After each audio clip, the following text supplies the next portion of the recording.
So, good morning. Welcome back to the June IESBA board meeting, day 4.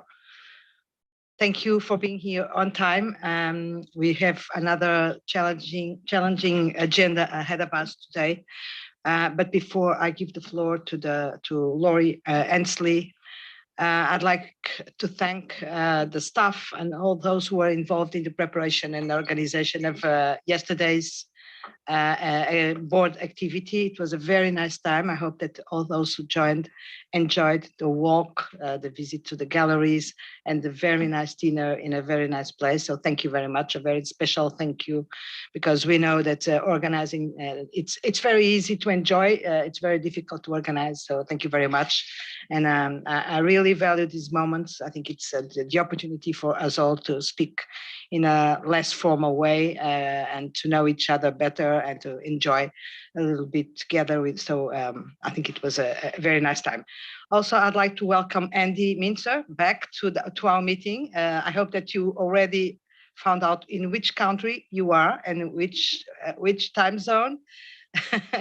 Thank you very much for this big effort to be with us on Monday and on Thursday again, with a trip and a meeting in between in London. Thank you very much, Andy. Very much appreciated.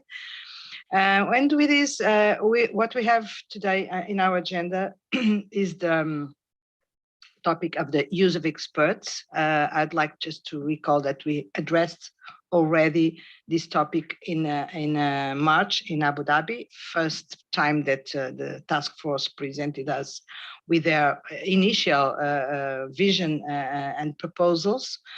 After that, there were the roundtables where some feedback was collected, and the task force kept on working on their proposals.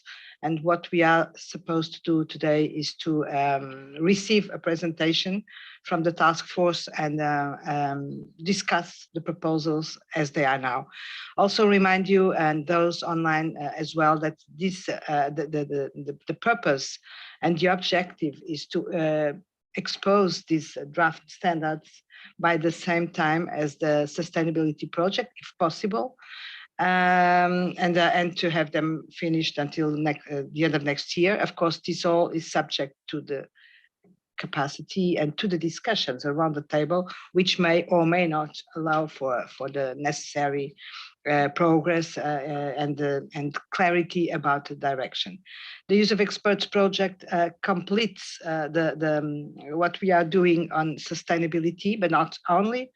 It will be an important part of the what the code of ethics will deliver in terms of making sure that not only the first line providers of sustainability reporting and assurance mainly will be doing, but also to have an ethics and independence appropriate framework for those working as experts in the same field. Moreover, what the IESBA recently did and approved on technology and the still ongoing project on tax planning will demonstrate that this, in addition, that this project is really important and is covering, will cover, I hope, part of the activity which needs to be reinforced from an ethical and independence perspective. And with this, Laurie, thank you very much for the task force, for being, having been working in this difficult topic. And I'll give the floor to you for the presentation or whatever you may want to tell us. Laurie. Great. I'm going to do a little bit of an intro. And thanks, Gabriella. It's really good to be here today and having the chance to discuss this as we have been with all the sustainability work. So I hope we live up to the mark that was set in the first few days here. When we all met a few months ago in Abu Dhabi, we at that point had one meeting and had some very early thoughts on direction of travel.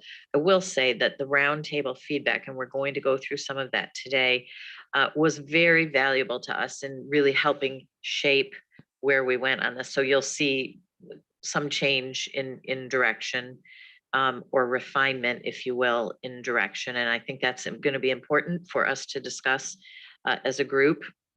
We know that we'll be going into heavy drafting over the course of the summer. So any feedback that we receive today is actually extremely valuable. We have done quite a bit of work to get us to where we are so far, but we want to make sure we get the balance right. And I think that's the main message I want to get here. There is no one right answer to this question. We have heard, and in the roundtables, incredible amounts of extreme views of where this should go. Our job as a board is really going to be able to find the balanced solution that we are comfortable with. And because there is no right answer, I think all the feedback here is going to really help us today to shape that. That balance between the public interest, because stakeholders are clearly have a heightened expectation of objectivity around experts and use of experts, especially as we know with sustainability, there's an expectation that the use of experts, the nature and quantity of experts may increase, and balanced against making sure we don't create unnecessary or disproportionate barriers, cost or other barriers in the use of experts, availability of resources, that kind of thing. So that's a tricky goal because it's a bit subjective, but I think we can get there and build an ethical principle-based framework that will help PAs and guide PAs in assessing experts and the use of experts in their work.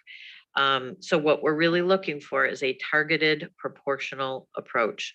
I mean, so I'll start with that. That's, I think, very important. Everything that is said today will really guide us as we continue to work. So please feel free. And I'm going to hand over Cam to take us through some of the roundtable comments and some of the early thoughts of the task force. And then we'll be pausing throughout for comments. And again, welcome those. Thanks. Thank you, Laurie.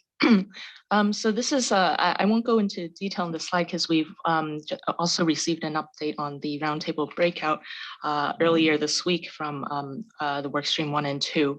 I just wanted to reemphasize again that we had really good participation, 142 participants, and a really healthy representation from the non-accounting sector. So 37% of those participants, along with the accounting sector, 41%. In terms of the proposals that the roundtable participants discussed, I just wanted to give a recap. So we also discussed this at the March board. So the task force's proposals then were 3. So one was to introduce definitions, and primarily this was to delineate with others, so not experts that are also used on a multidisciplinary team, and also to introduce a principles based ethical framework to provide detailed guidance for PAs to determine who's an expert and when they can use such expert. And finally, also a proposal to require select independence requirements of external experts used in a audit or assurance engagement when those external experts' work significantly influences the outcome of the assurance engagement. So on the next couple of slides, I'll just go through some of the roundtable feedback and the task force's preliminary responses in that regard. So you'll see one of the key questions that was raised by some of the participants is firstly, why is this project necessary? There was an observation that the use of experts is not a new phenomenon. It's been ongoing. There's already existing guidance in the ISAs, ISA 620, for example, and furthermore, the highlighting that in the previous projects for revising ISA 220 and the ETGA project, it was already determined that external experts are not part of the engagement or audit team and therefore are not subject to independence requirements because they are not under the direction, supervision, or review of the firm. On the other hand, there was also support from roundtable participants, recognizing that this is an area that needs more guidance and the use of experts does span beyond those used in an audit or assurance engagement, and with the increased use of experts in emerging fields. So the task force will very clearly and clarify,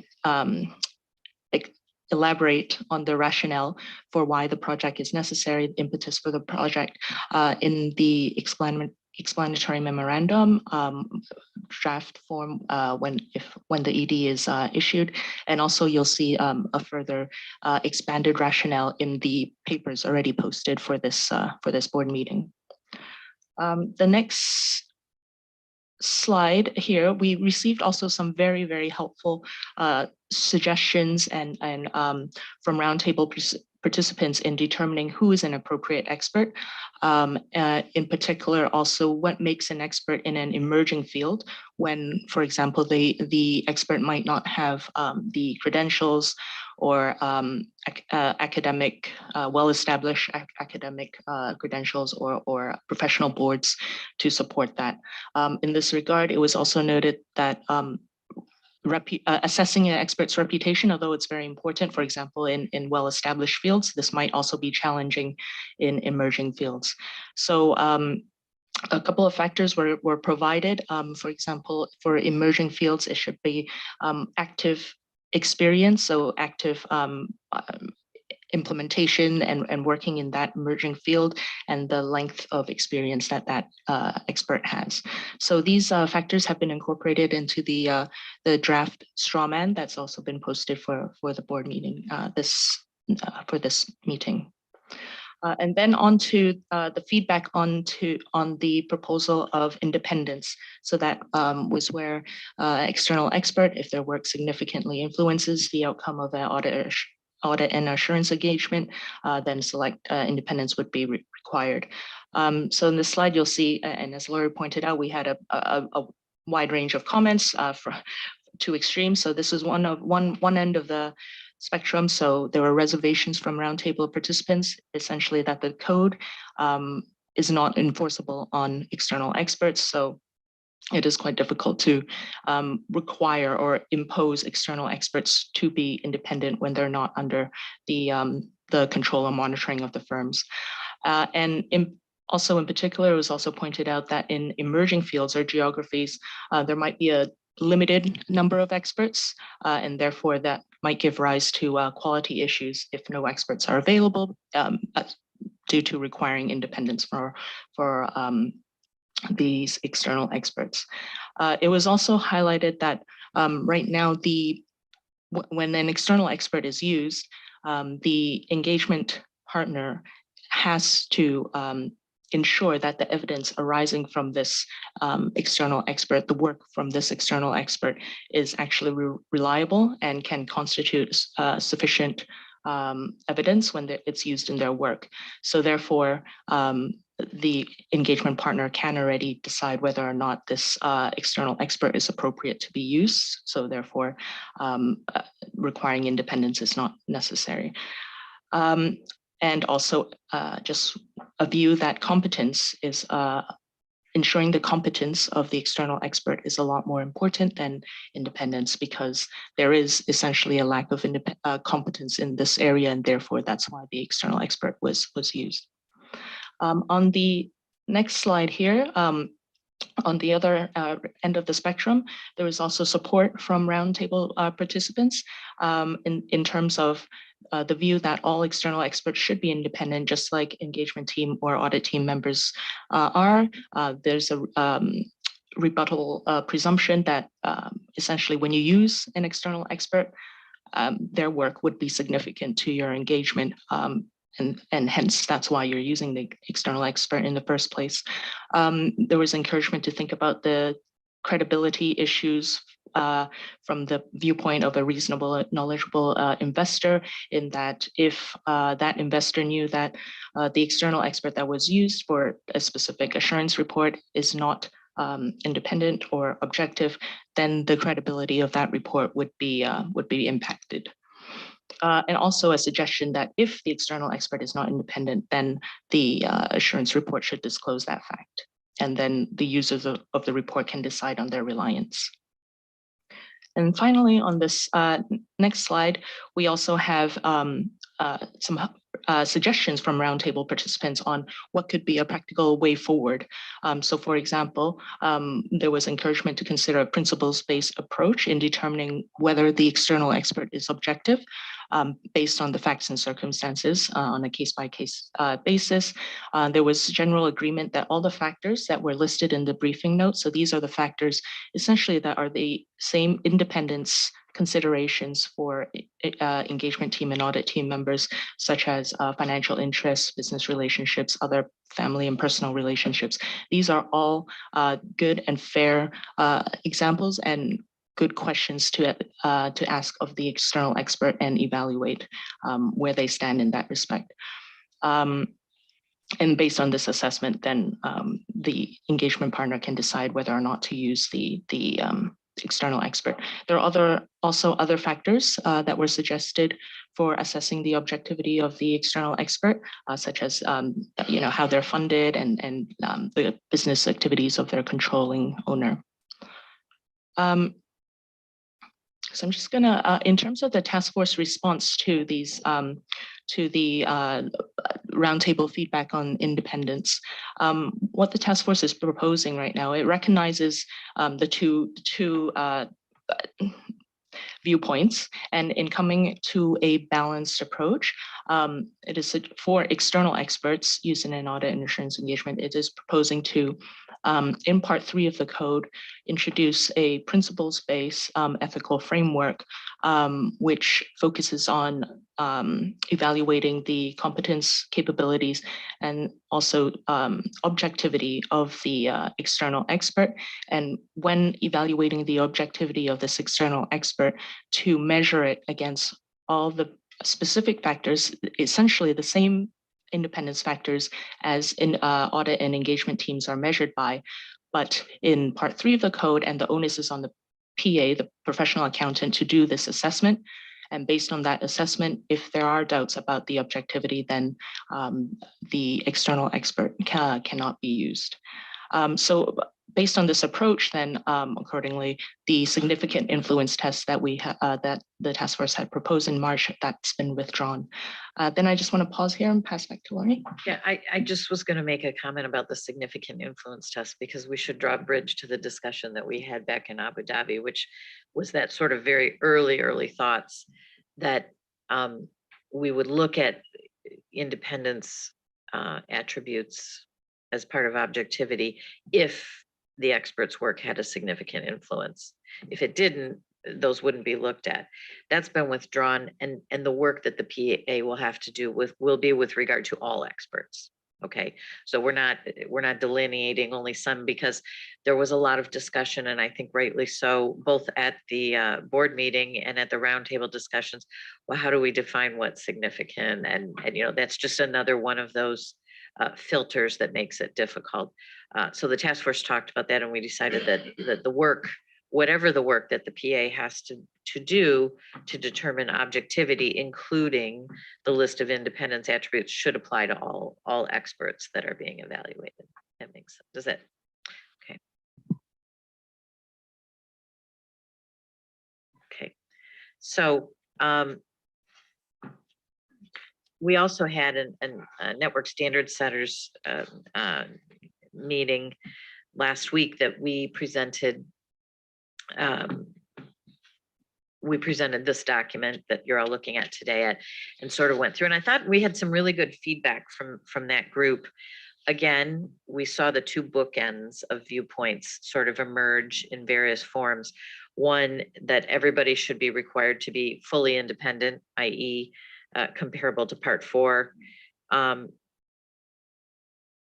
the other view that independence shouldn't be required. Okay, so while all of those views are valid, it's not particularly helpful to the task force because we have to come to a principled approach here to how we land on an answer. We did also have a suggestion, which was interesting, and that came from Galen actually, that should we pick, you know, he was okay with sort of the draft that we've got here, but should we pick out direct financial interests and have that be the mandatory independence requirement, any direct financial interest? So that's something that we've taken away. It's obviously not incorporated in what you're looking at right now. The task force has to meet and discuss that, but I wanted to pick that out and flag that because that was sort of somewhere in the middle of the two extremes, and it is a useful thing to think about. And then there were also some discussions around revising definitions, whether things should apply to all individuals in a firm, not just the expert doing the work, and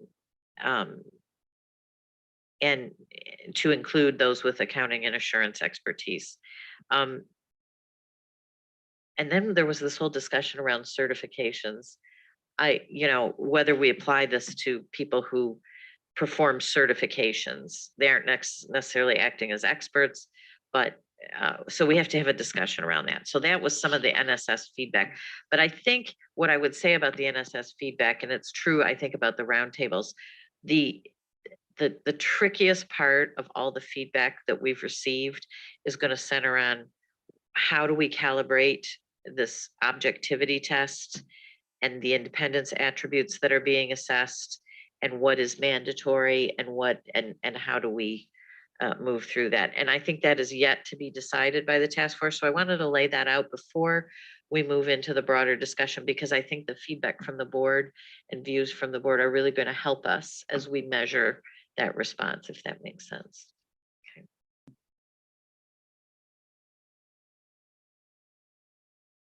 I'm going to pause there. Maybe we should stop for any early thoughts, because that's a fair bit of feedback. And I know some of you were at the roundtables and heard your own set of feedback. So please jump in here where we're talking about things. Thank you very much, Laurie. So we will start by listening to the board about first thoughts about these first proposals of the task force. Sunam. Thank you. Thank you for your presentation and for the explanation.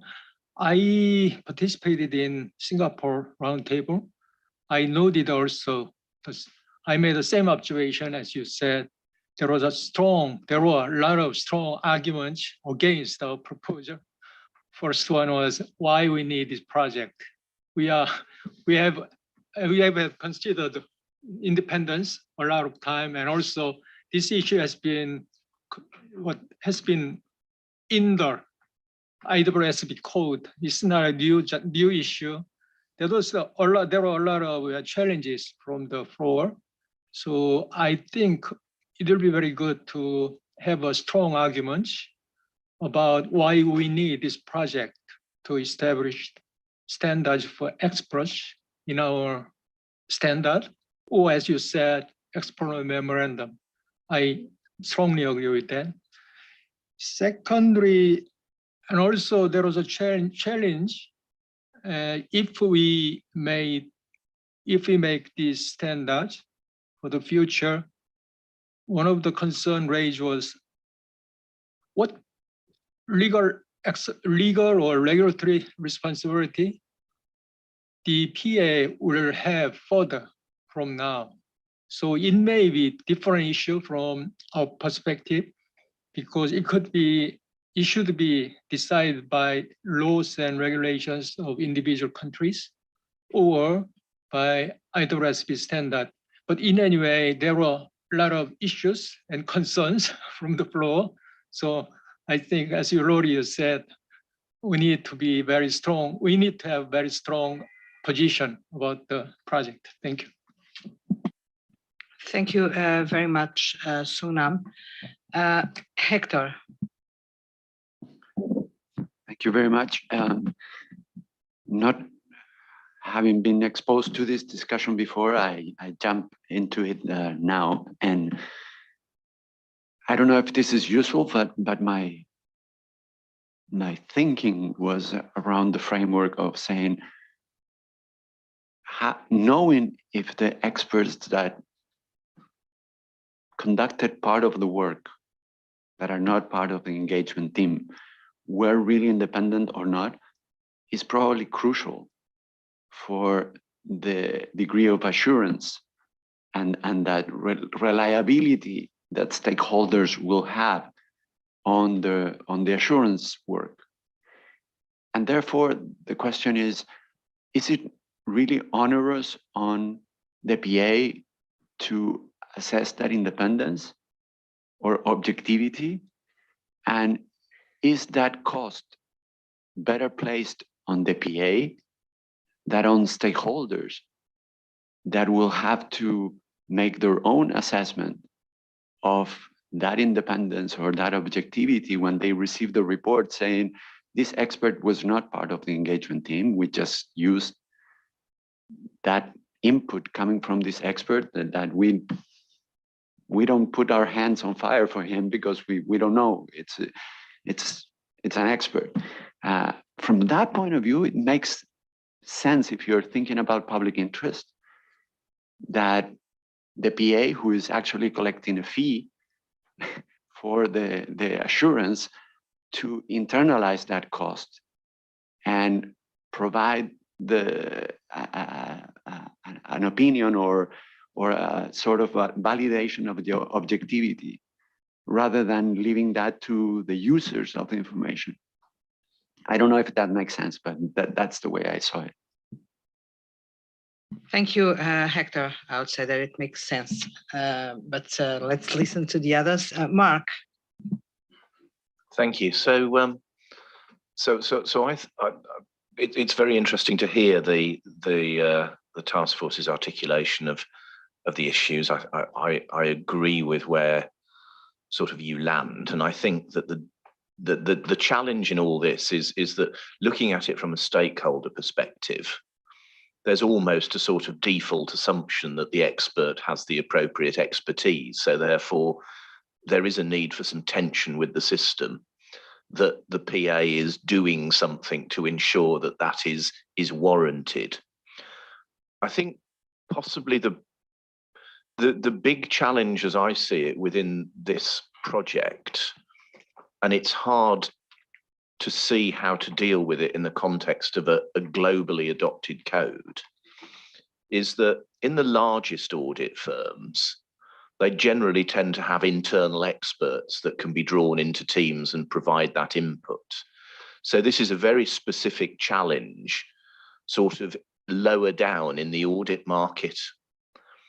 And therefore, I think sort of not only do we need the principles-based framework that the task force is proposing, but I think we also need to think about what guidance sits around it, because actually we're sort of not only thinking about how to deal with the public interest challenge, but there's also an element of helping to do the right thing in a sector of the market that might be less well equipped to do some of these things without a little more explicit help. So that's the sort of thing that sticks out for me, the fact that those who are the largest and the best resourced will have access to all of this. The further you go down, perhaps the quality of the expertise that you may be able to call on may be poorer, which makes this all the more important. Thank you. Thank you very much, Mark. Laurie, do you want to react or do you want to collect a few other comments? Maybe collect a few others. Okay, China, please.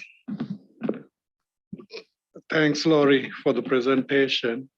I mean, being in one of the roundtables, particularly in the group that I led, I thought the discussion was just misdirected because of the auditing standards setter, who sort of saw no need to have anything new because they felt that ISA 620 dealt with it.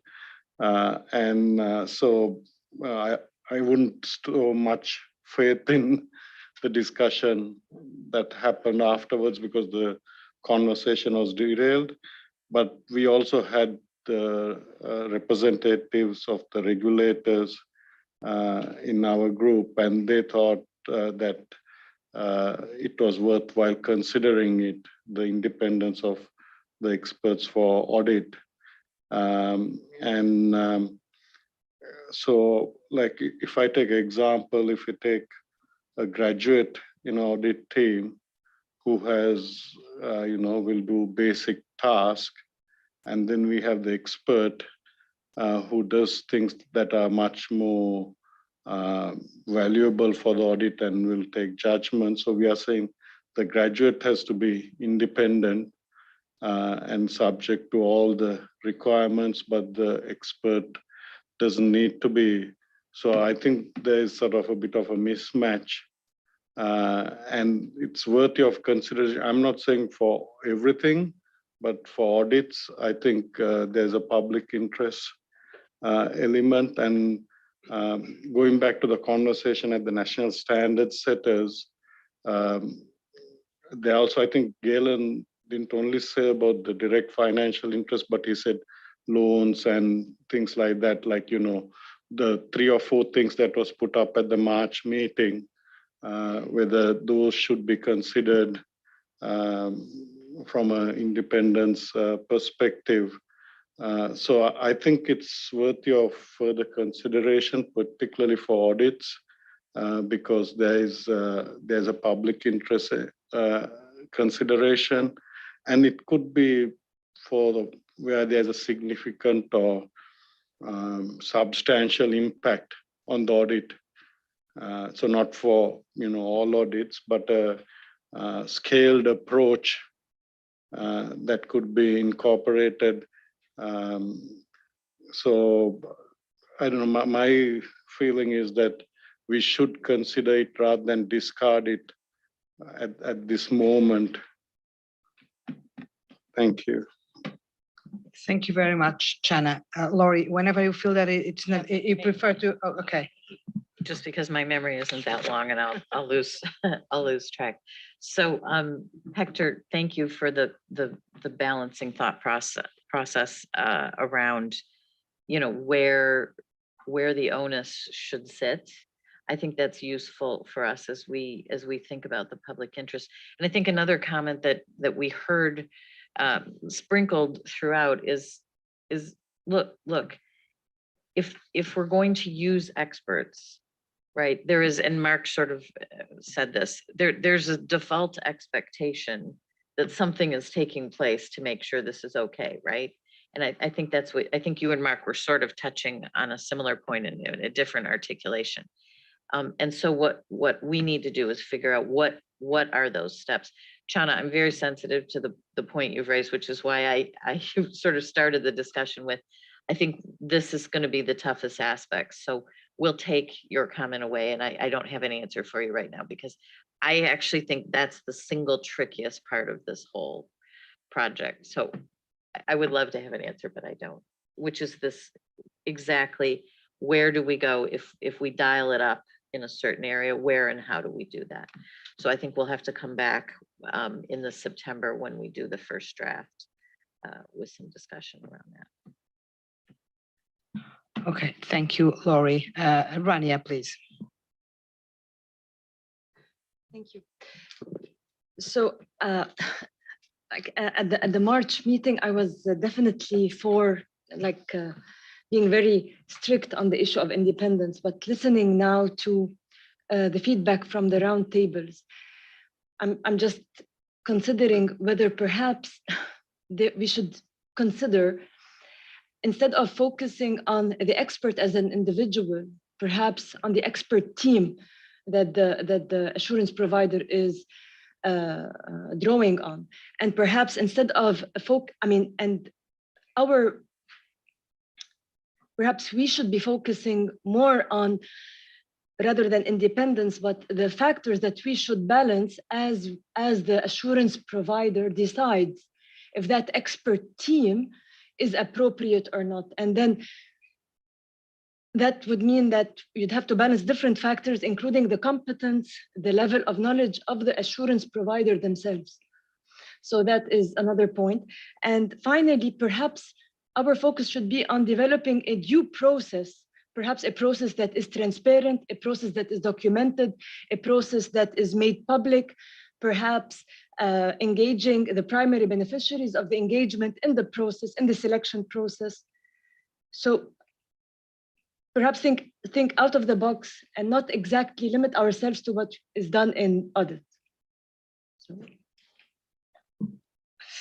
Thank you, Rania. That raises me some questions, but I'll wait to listen to the others because they may respond better than questioning now. Rich, please.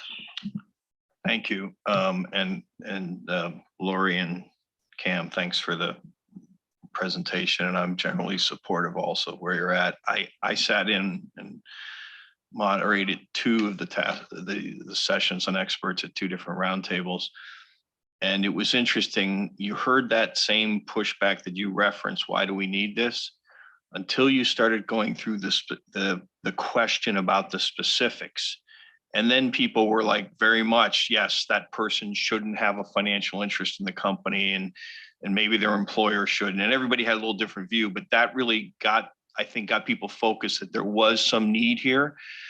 I would also point out that this has been an item we should be cognizant of. We're not doing this just for sustainability. This experts change will impact use of experts across any use of experts. And in fact, it's been on our strategic work plan or a suggested item for that for a while. And we should make sure we think about the reasons that we're considering, the rationale and reasons that got it there. The one thing I have observed though is, and I heard a little bit of this about when you hear people say, well, we don't need to do this because we have the requirement in the auditing standard to assess objectivity. One thing that I'm cognizant of in the practice is that when you do that, you assess the objectivity not only of the individual who is the expert, but of their employer, because of the pressures that could be on the individual because of the impact on their employer. So I would encourage us to consider that as we go through the project. Thank you. Thank you very much, Rich. Ken?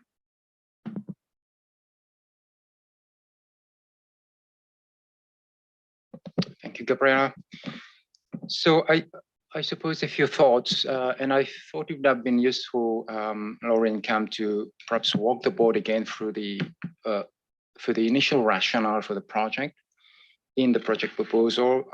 And one reason it would have been helpful to do that, and I know it's documented in the papers, but it would have been a useful reminder to the board as to why we are here today talking about the topic of experts.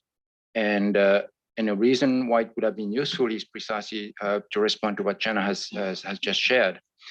And it is that there were quite a few views or perceptions during the roundtables, and it wasn't just in Australia, it was in a couple of other locations as well, that the provisions addressing the use of external experts in the auditing standards, the IESB's standards, appear to be adequate in dealing with the issue of external experts. And therefore, why is there a need for this board to deal with the topic of use of experts when it's already pretty well addressed already and has been for a long time.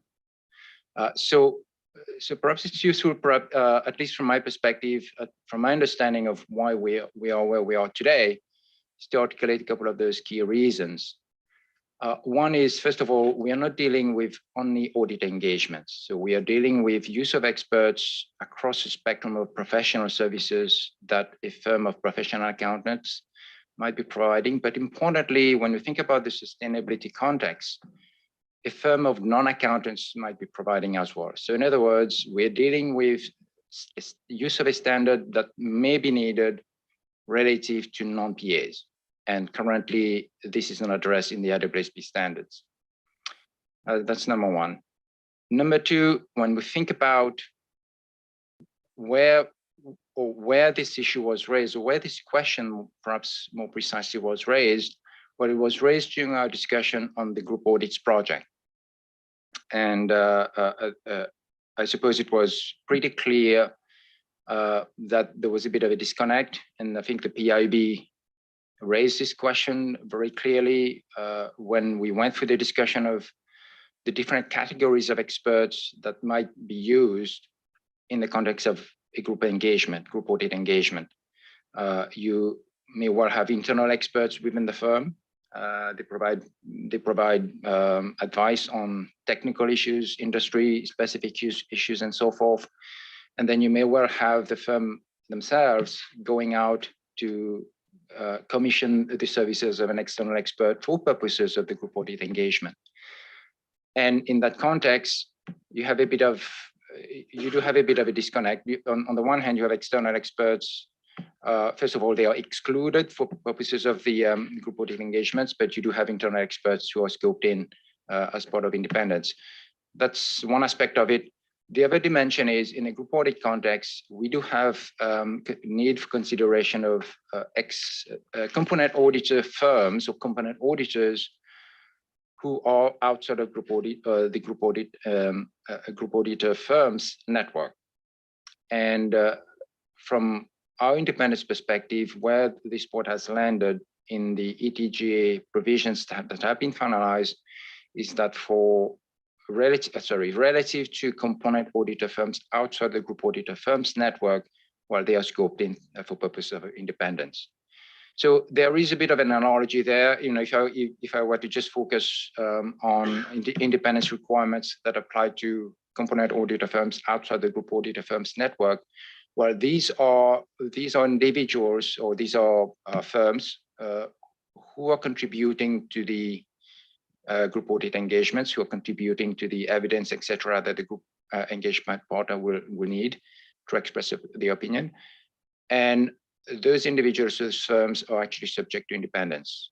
Admittedly, there are different considerations in terms of the scaling of it, etc., but they are scoped in for purposes of independence. So if I were to put the totality of all of that into play and put that on the table, the question really is, does it make sense to have external experts in an audit context, but also in a sustainability assurance context, to be also subject, if you will, to the same approach, to the same framework of assessing their independence relative to the engagement? And I think Hector has raised again, this question of perception. If you were to look at it objectively from a third-party perspective, if an external expert is actually involved in the audit engagement in particular, but also potentially in this sustainability assurance engagement, does it make sense from a public interest perspective for them not to be subject to some sort of independence considerations or constraints? So the question to my mind is, yes, they ought to be subject to a level of independence, so to speak. The issue is really how we approach it. And that certainly we can discuss. Thank you very much, Ken, for these very good additional thoughts. Mark and Rich, Mark? Just, I think that's very helpful. So I think there are two sort of opposing challenges for the task force to try and work out. First of those challenges is that the IESBA are sort of already rolling out their ISA 620 approach through ISSA 5000. So I think we need to make sure that we marshal that. So why do you need to do something on the one hand? On the other hand, I think for all of the rationale as to why we have the project, Ken, I think that the underlying problem is that most of the stakeholders out there probably already think an expert that the auditor relies on is as independent as the auditor. And you know, the more that we can do to, you know, put something behind that so that that sort of level of trust that an expert is independent, then the better that becomes, in my view.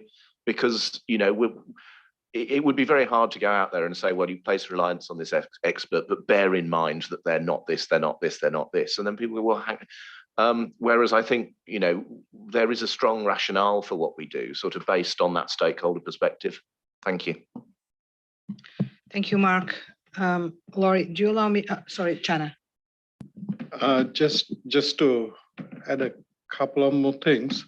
If you look at just on Mark's point, if you look at IEESB's future strategy, they have a revision of 620 in mind.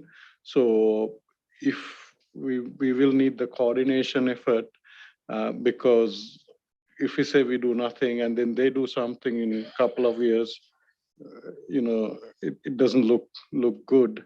And to Ken's point, when we were doing ETGA, we actually parked this saying we will come back and look at it. And, you know, the objective A in the project proposal is independence of experts in respect of audit and assurance engagement. So just want to make those observations, Gabriela. Thank you, Chana. Can you want Begonia, please? Thank you. I just want to, well, say that I, from the PIOV perspective, I mean, we agree with the comments made here by Ken and Hector. Thank you very much for clarifying this. PIOV has been raising this, the need to have some more clear guidance about the independence of these external experts. And I share Hector's view about who is supporting the cost of that. It's not clear from the public interest that this should be borne or gone to the individuals. So it should be within the auditors or the public accountants, those that do it. And if we think about the sustainability field, then this is even much more relevant to be considered. And if we think about the value chain later, then it's even farther. So having these boxes for independence for one group, but not for the others, is a bit not clear. So, thank you. Thank you very much, Begonia. Ken. Yeah, maybe if I can just under the sort of perspective in terms of the process, if indeed, and I think I do have the sense from around the table that there is a bit of consensus that at least insofar as external experts are concerned, they ought not to have things like financial interest in the audit client or the sustainability assurance client, or they shouldn't have business relationships and so forth. But the question is the degree and the extent in terms of those considerations. But there is an aspect of process that maybe touches a bit on what Hector raised earlier, and that is where should the cost lie in terms of making the evaluation, etc. And who should bear primary responsibility for that assessment of, at the end of the day, objectivity.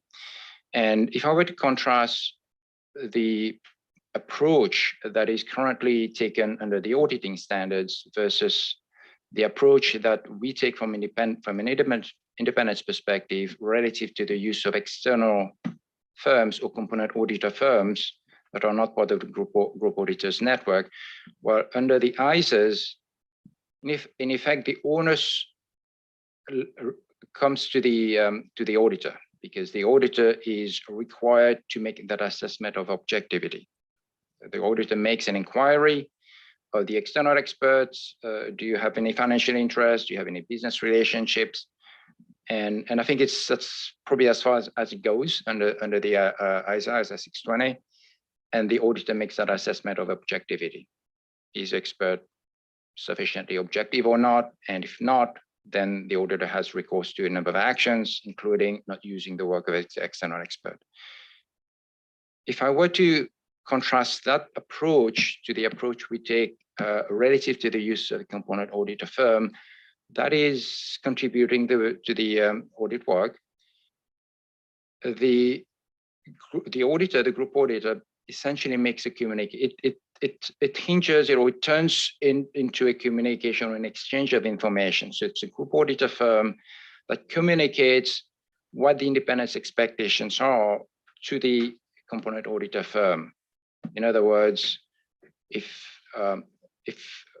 we will use you for purposes of this engagement, we would like you to comply with these requirements. In other words, you should not have financial interests, business relationships, etc. And then the group auditor communicates an expectation that the component auditor firm will communicate back to the group auditor firm that they can confirm they can fulfill those requirements and therefore they are independent. And the group auditor firm then takes that confirmation, and if the group auditor firm is satisfied about this confirmation, then they can go ahead and make use of that work. So under that model, the onus for the assessment is placed on the component audit firm. And if we were to think about how this model would work in an external expert context, would it be onerous, if I can put it that way? I mean, maybe that's a question the board needs to ask. Would it be unduly onerous to have the external expert make that assessment, knowing that the information has been conveyed from the auditor as to what the expectations are in terms of compliance with specific independence requirements? And if the answer is that it's not unreasonable for them to do whatever they need to do to make those confirmations internally, and then come back to the auditor to confirm, yes, we can meet those requirements, and therefore we are in effect independent. There will be some questions, and maybe that goes to the scaling point, which I think Sungnam raised earlier. Should we be a little bit more stringent, potentially in terms of the PI audit versus a non-PI? Equally for sustainability assurance, maybe for those engagements that are maybe of heightened interest, maybe there's a bit more that you need to fulfill versus one that's maybe a voluntary engagement. So I think there are scaling considerations that can come into play. And I would say equally, if this service is a non-assurance service, because remember, we are trying to look at it holistically. So if the expert is used in a non-assurance context, well, maybe it doesn't have to be as strict as in an audit context. So I think there are different layers that we can work through, but the critical question is, does the board feel that, and that's, again, it's maybe it's an honest question, if I can use Hector's conceptualization of it, or the onus be on the auditor to make that assessment of objectivity. In this case, it would be an assessment of objectivity, or the onus be on the external expert to go internally through all the requirements that would have been communicated from the auditor as to whether they can confirm they don't have financial interests, don't have business relationships, they are not performing a lot of non-assurance services for the audit client, etc. So that's an open question I put on the table. Yeah, Ken, maybe just to refine that a little, I'm not sure it's going to be as black and white as that. I think it's going to end up being both, because when you're dealing with a wide variety of experts, you're going to get information back, and then the auditor is going to have to assess it. For instance, on the business relationship side, we heard this in all the roundtables that in some markets or for certain specific type of experts, there may not be that many. So there may be ongoing advice or work that has been done, and that's going to have to be assessed. So I think it's going to be there's going to be an onus on both parties. And I think we need to think about that.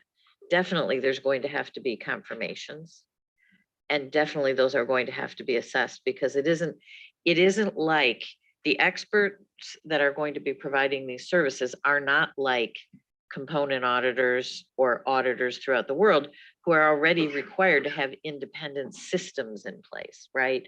These are going to be entities that are not currently subject to independence. So we're going to get, as practitioners, the PAs are going to get information back that isn't perfect.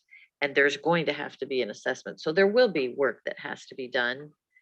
Is it significant, or is it something relatively minor? And I think that that's one of the struggles that the task force is going to have to work through.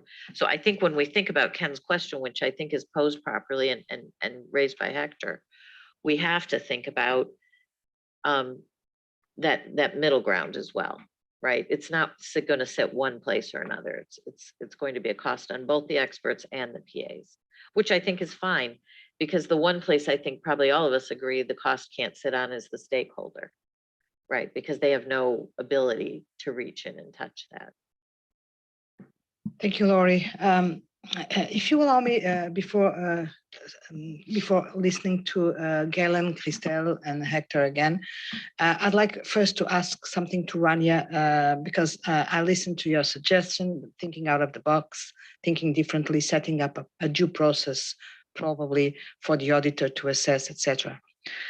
But I don't see a significant difference between that, but you help me, between that process that would be put in place and what we are we might suggest in terms of setting standards to help them make that assessment, and putting it in a constructive perspective or a positive perspective.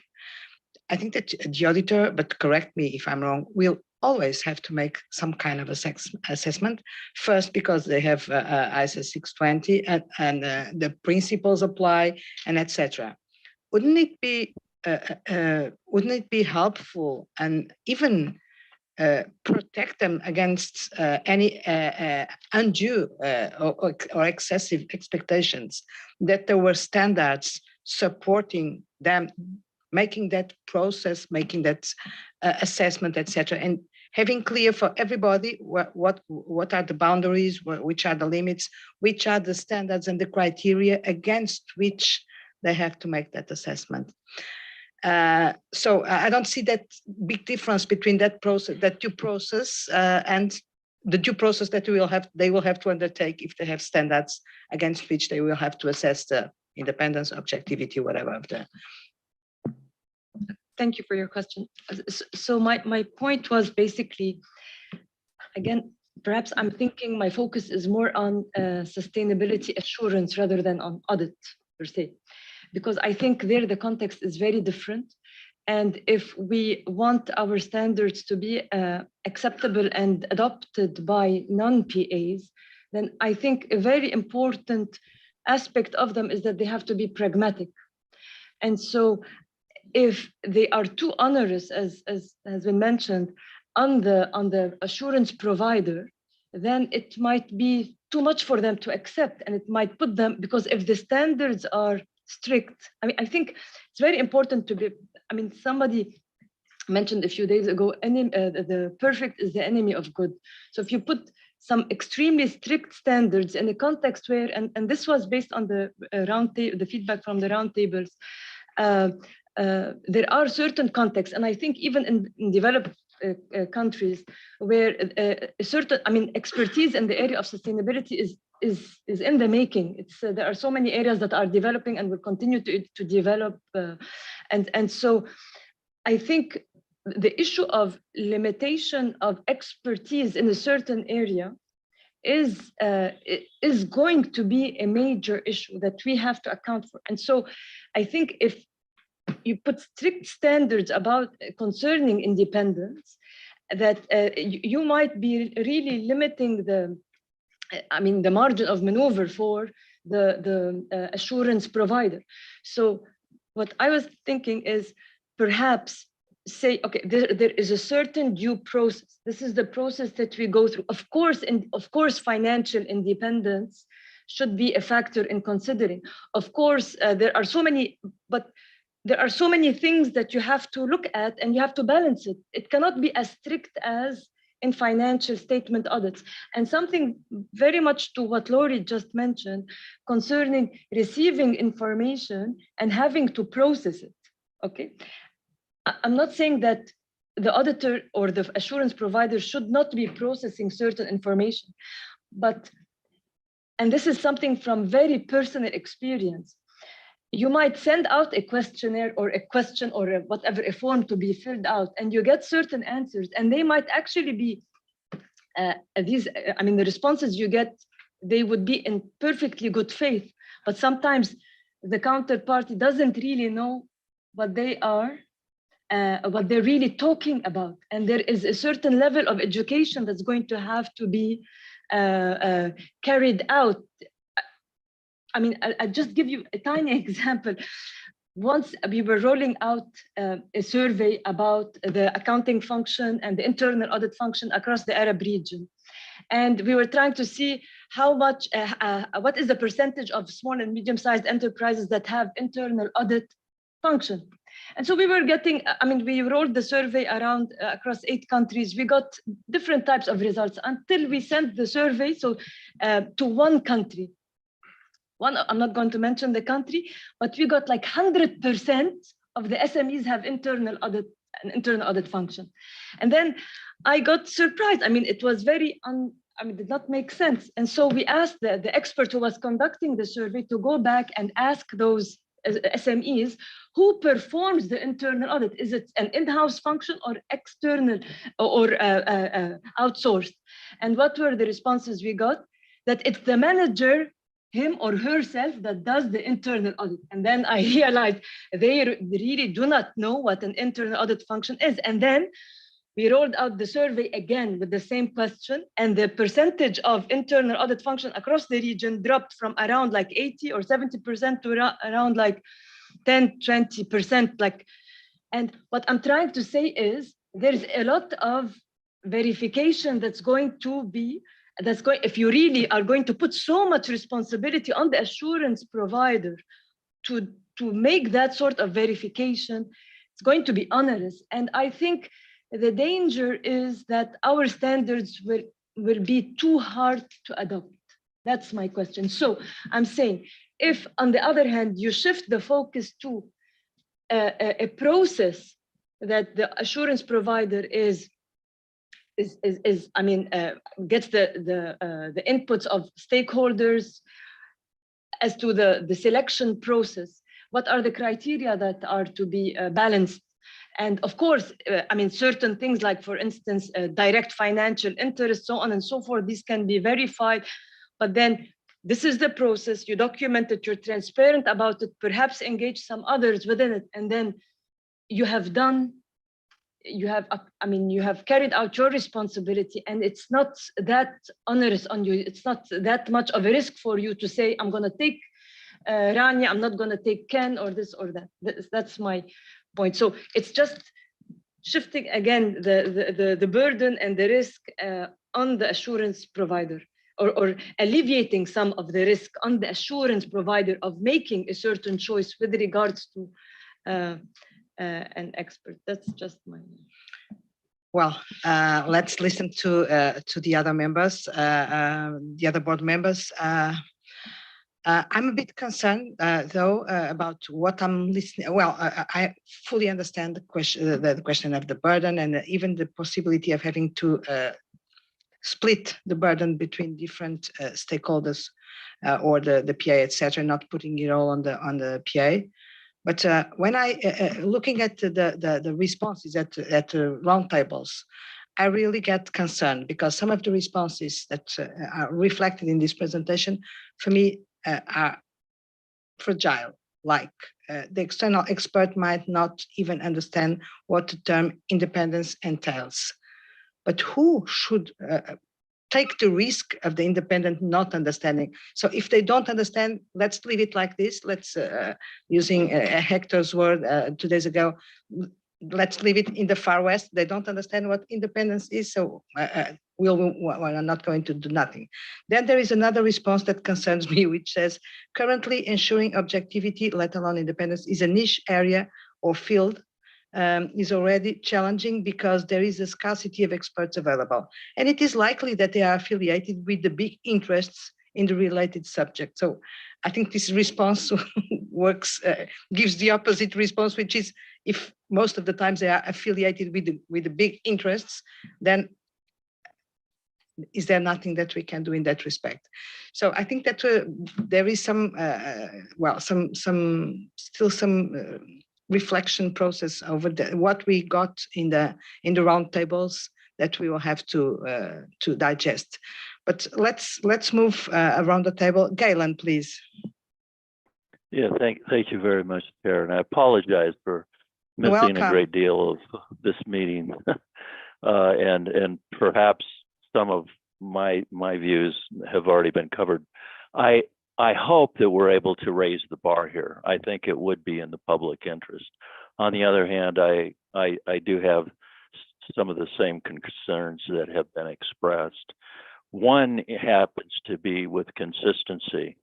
And it's been in my experience when you're looking for an expert, sometimes, well, quite often, the auditor, and I'll use the audit model in this case, although I understand that it extends beyond that in the sense of sustainability and non-attest services and so forth to all PAs. But in the audit context, there's often a discussion with the client.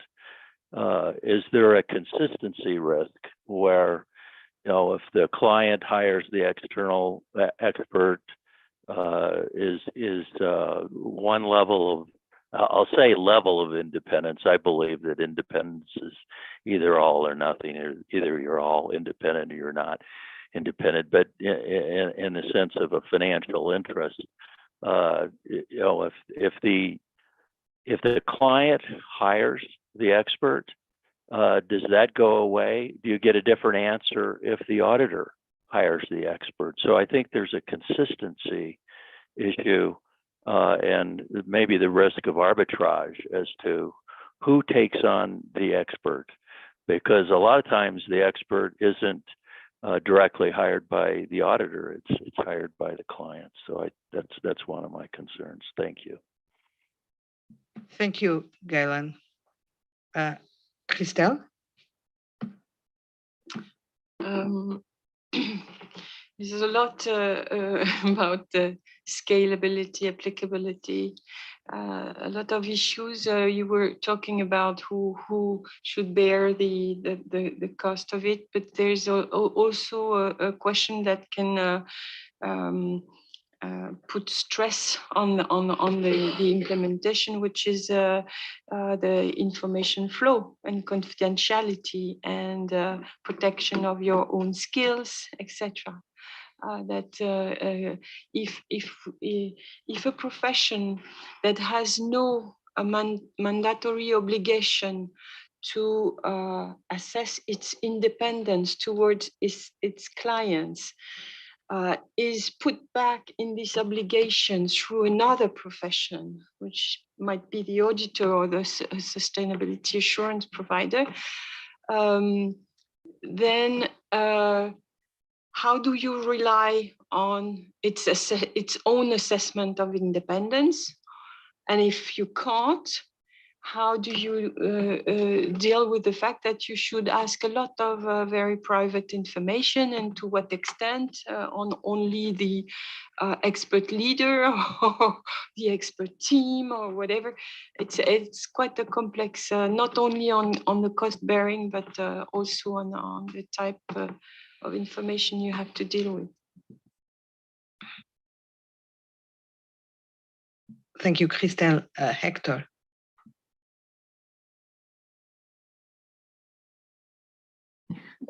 I'm going to be brief. Sorry to take the floor again. We could go with a certification model. We could go with a full due diligence model. There are different routes. I work a lot with compliance, and for me, having due diligence over the third party that is key for whatever you're doing is a normal thing.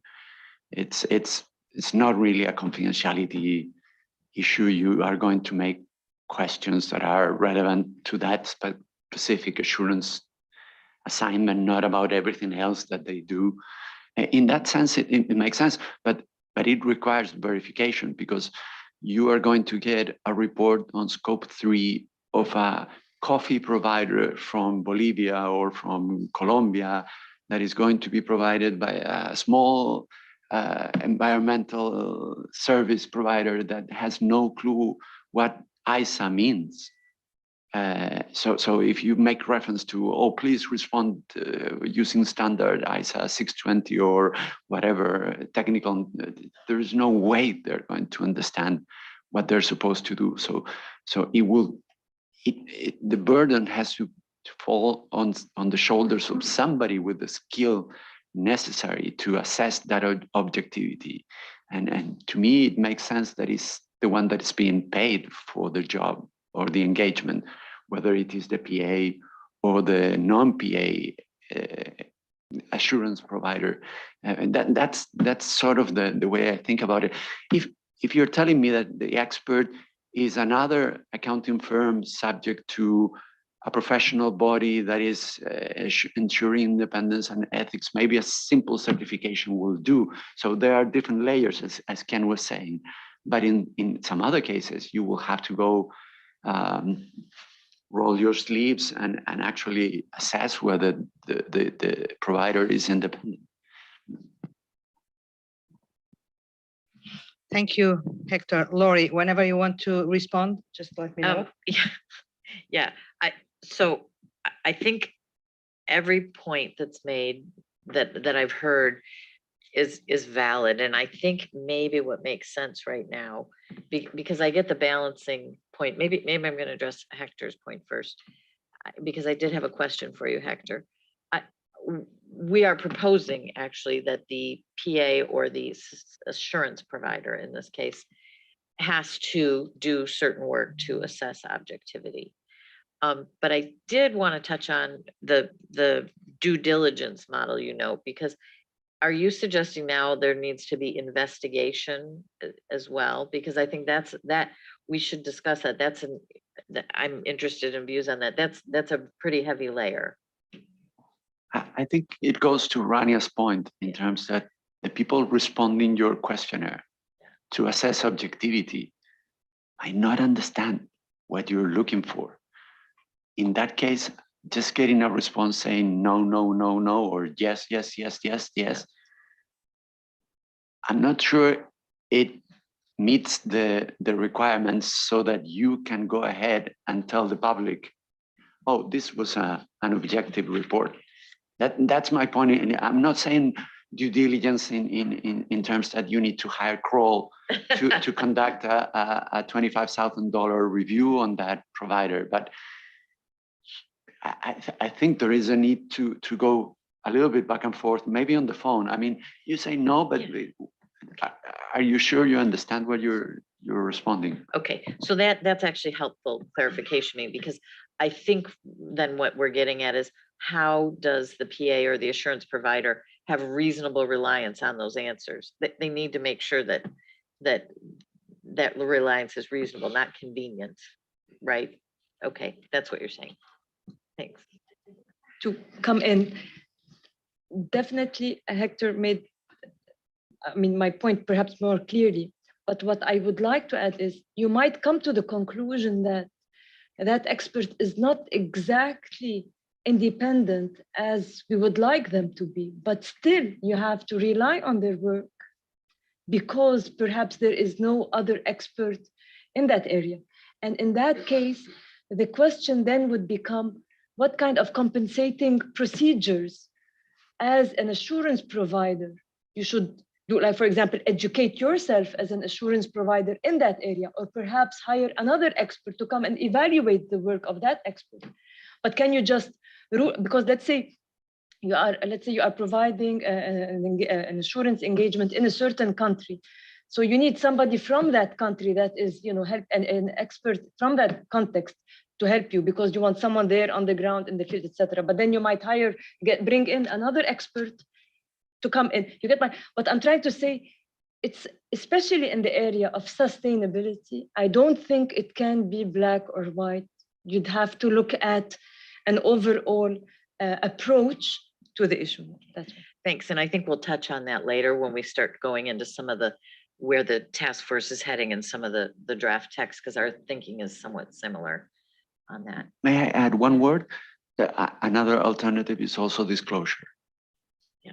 You may want to say, we're using this person, we're not sure is objective, fully independent, but it's the only provider in the country. So beware. Okay, thank you. Can we go around? Yes. Okay, so Vanya. Thank you. About who is the best to be the one to be hiring the expert. IOSCO produced a consultation, a public consultations, more or less a year ago about sustainability. Of course, it was much more addressed to sustainable bonds and things like that, because they were very worried about the possibility of company offering much and delivering less in this kind of transactions. And one of the points that they appointed to make the transaction fragile was exactly the quality of the information, because the experts were hired by the underwriters or the other parties, not the company itself. And that will provide them limited as access to the company and to the information in order to validate the data that was being used in the transaction. So the preference of IOSCO was to the company to hire the expert. So they will be having full access to the information in order to carry out a due diligence and so far. But I understand that for assurance, it is very much important that we have the firm there, because they know the right answers, and in order to protect independence as well. So it's not easy. I just like to highlight that IOSCO had been thinking about that, of course, in another dimension, but it is connected to sustainability as well. So it may be worthwhile to look at that. Yes, thank you. And I think we'll take that thought process on board. I think Galen. Thank you, Laurie. Yeah, Jens, please. Thank you. I just want to support your thought process you're proposing. I think that's a very important that we have a process of using the work of an expert in assurance work, in non-assurance work, and it should be scalable. We heard that. I just want to highlight one argument I wouldn't accept, the argument to say there is no need of an objectivity because there are not enough experts. I think the only solution there, and I have seen this in many industries, is, examples where there were only a few experts, that has to be transparent. And then the auditor or the assurance provider should make an assessment on that, whether he or she is using that work or he is not using that work. And if that is transparent, for me, I think we are in a proper process. And the same to Ranya's point of, does the expert understand what I'm meaning? I think that's a usual issue in our principle-based approach. We are saying there is the necessity of asking questions, but you have the responsibility to put that question in a manner that the other side is able to understand. I think that is a judgmental issue, which we shouldn't prescribe in detail, but this is a proper assessment, and that's a fact of a proper assessment. Thank you. Thanks, Jens. I agree with all that. And that gets to your reliance isn't reasonable unless you've done it properly. And that's the behavioral aspect for the PA. Thank you. Felicia.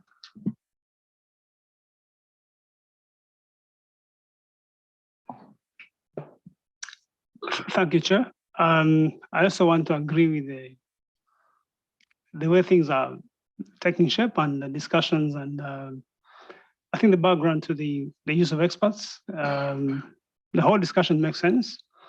However, I just also wanted to point out that possibly it's in the best interest of the practitioner or the PA to do his own assessment on the expert that you're going to use. And the other issue that I wanted to also see, is it possible that you could also reach out to the client to do your own simple disclose to the client that you want to use this expert, and maybe the client can also give you some insights. I'm just taking an example. If you maybe doing an assignment for a bank, and this person could have some financial interest, could have loans and all those things. So the client can also give you some insights into this expert that you want to use. So one, I want to agree with the assessment and how we're looking at it, but also I think the client can also help us to be able to understand and corroborate the statement that this expert is giving you. So, but by and large, I think it's a good thing. It's important that we ensure that experts that are going to be used are independent and there's clarity and they disclose all the facts in terms of the different engagements. Thank you. Great, thanks. And I'll just touch briefly on that. The task force has been discussing that exact issue you raise as part of the guidance to be issued around this. So we just haven't gotten to that part of the drafting yet, but certainly you can double check and cross check in other ways than just the confirmation from the expert. So I think it's a good point. Thank you. Mark, please. There's a danger that the sort of discussion becomes a bit esoteric, because at its core, the auditor or the assurance provider needs sufficient appropriate audit evidence to back up their opinion. The use of an expert may be one route to provide some of that evidence that the auditor cannot source or generate themselves. So in order to do that, the auditor or the assurance provider has to determine whether or not they can place reliance on that individual. And that could be either looking at them because they are an expert engaged by the auditor, or it could be an expert engaged by management. But ultimately, it is just a process to go through to see whether or not you can place that reliance. And you know, what the task force is proposing is a principles-based approach to provide a framework to that, recognizing that we're looking at perhaps different types and different backgrounds of experts than perhaps we've normally talked about. But, you know, ultimately, at the end of the day, in sort of recognizing some of the points made, if you can't find an expert, you can't place reliance on an expert. That's it. If you do your assessment and your expert doesn't pass muster, you can't use them. And then you've got the implications for your report. It's not the fact that we have to find a way of using an expert who may not be a sufficiently qualified or experienced expert. So we don't need to sort of funnel this down a sort of, this is what you must do because we must be able to find a way of using this. Actually, it's keeping enough tension in to make sure that when an auditor or an assurance provider chooses to use an expert, they've properly assessed whether or not they can take that reliance. And it's no more, no less. And it sort of doesn't matter where they are or what they do. And it doesn't matter the subject matter. You've still got to have kicked the tires sufficiently before you move ahead. Yeah, I want to respond to that point because, Mark, I think the task force discussed this, and one of the issues is it's hard to assess how much that problem exists around availability of experts in this emerging areas, but it's not the job of our board to develop the expert market. It's our job to assess whether we can rely on the experts that do exist. And I think that's what you're saying. And we did discuss that. So, you know, we can't, how to say this, dumb down what we're doing to accommodate you know, an immature market of experts. So I think that's a long discussion that the task force had, because we kept hearing this at the roundtables and it was like, okay, but those markets will have to grow and mature into reliability. we can't address that with this. But we also don't want to do things that unnecessarily impede the use of experts. Okay. Right. Makes sense. That makes a lot of sense. Hector. Sorry, me again. What Mark was saying, I was thinking, what if a lot of assurance information that you need to use, say scope 3, is coming from an expert that you don't feel comfortable with? What are you going to do in your report? You're not going to include that information? Or maybe you need to make a disclosure saying, we cannot verify the objectivity of this information.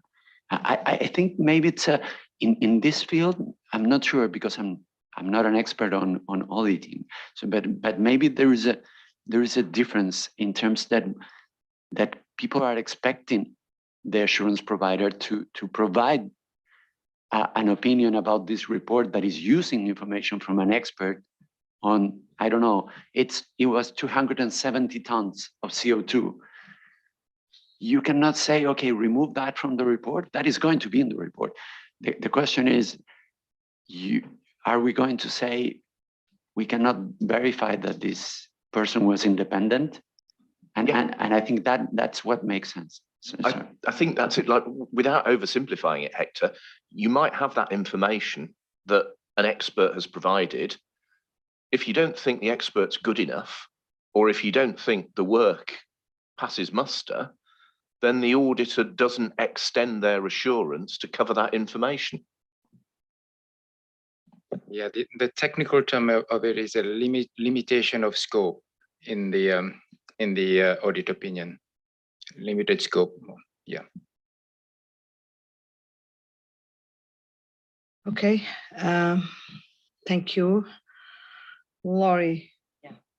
So we're going to pick up. And I thought, since we've been talking about all of this, we can talk briefly, Cam, about one thing, and this came up in Abu Dhabi, and I thought it was important before we get into the drafting. We are, as we go through development, applying the public interest framework to everything we do. And you can see, actually, this whole discussion, you can see the implementability is at 2 stars right now, because we have to build that up, because some of the implementation and how we make this work in a profession of experts, which, you know, aren't necessarily, and Christelle, you said this yesterday, I liked it, it's not necessarily an organized profession, right? And the same with some of the sustainability providers. So we have work to do in the implementability phase in drafting right now.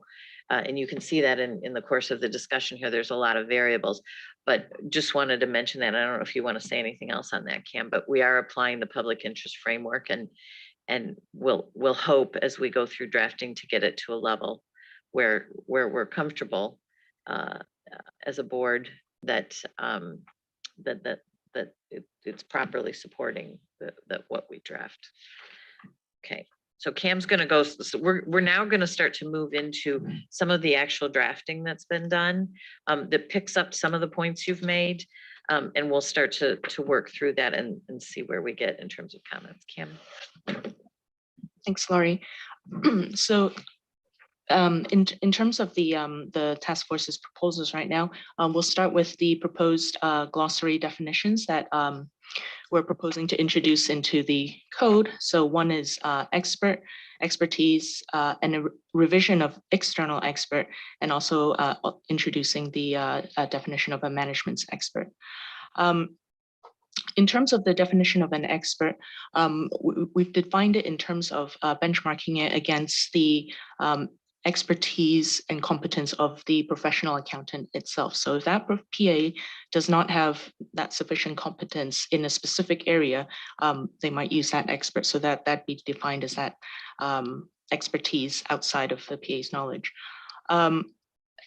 In terms of the revision of the external expert definition, just to step back a little, in terms of the extant codes and IESBA's definition of an external expert or an expert, this is really around those individuals who have expertise outside accounting and auditing or assurance.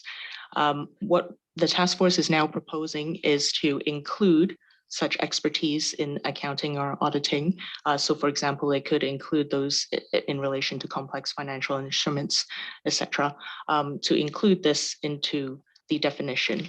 This will also help, for example, if non-sustainability practitioners use PAs, accountants, as experts in their engagement.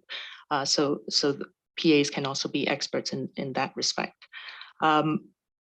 So in terms of the revision of the external expert definition, you'll note that this is one of the key changes made to the code. And then the other introductions are essentially so that the provisions can be focused on the appropriate individuals or organizations. So that is an expert. So maybe I'll pause here, see if there's any questions or comments at this moment.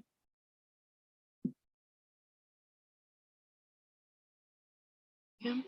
Is there any specific reasons that on this glossary definition of the expert, you don't address the fact that it might be an expert that has expertise outside of the sustainability assurance practitioner?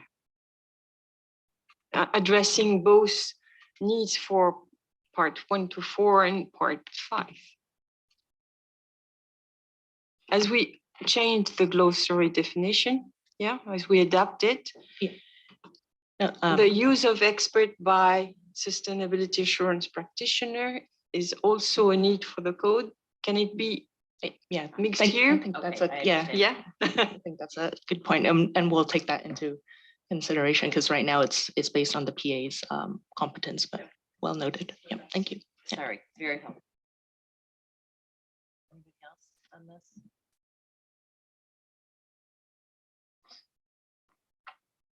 So this is while the task force was discussing these proposed glossary definition and bearing in mind the expansion of expertise, expert to include accounting and auditing expertise, we've also considered how the expanded definitions would interact with the current definition of engagement team and also audit team. So in this respect, the question that was raised was, since and you'll see on the slide here, engagement team definition are all partners and staff performing the engagement and any other individuals who perform procedures on the engagement, excluding external experts. So in this respect, it was questioned whether or not external experts would then be a captain of engagement team if they also they can also have accounting and assurance expertise. And the thinking is that since external experts, when their work is used by the engagement team has the responsibility to perform procedures over that external expert's work to see whether it forms sufficient, reliable, appropriate evidence for the audit or assurance engagement. If not, and as mentioned by many others in the discussion just now, then the work of that external expert cannot be used. So therefore, they're not part of that engagement team. So that's where we've landed on here at this point. And then going on to the next slide here. In terms of, there was a question raised specifically in relation to internal experts used in a audit or assurance engagement.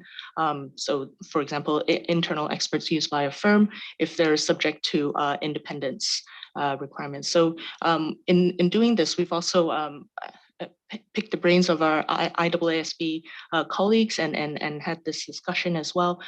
Internal experts used in an engagement, they will be considered engagement team members and they are subject to the same independence requirements. And essentially this is because they're part of the engagement team, they're actually directed by the engagement partner to perform specific procedures, etc. I was checking. Yeah. And then the final consideration that the task force has gone through is whether or not external experts used in a audit or assurance engagement would actually meet the definition of audit or assurance team. So that is one of the factors, one type of individual that is part of a audit or assurance team are those that can directly influence the outcome of the audit or assurance engagement. So including those that provide consultation regarding technical or industry specific issues, transactions, or events for the engagement. So in that respect, since these individuals who provide technical or industry specific consultation, would external experts meet that definition and also be able to directly influence the outcome of the engagement. And so standing back again, and this is what many of the, this was raised earlier as well, because the engagement team, the onus is on the engagement team to evaluate the work of the external expert and also whether the external expert is a appropriate individual to use.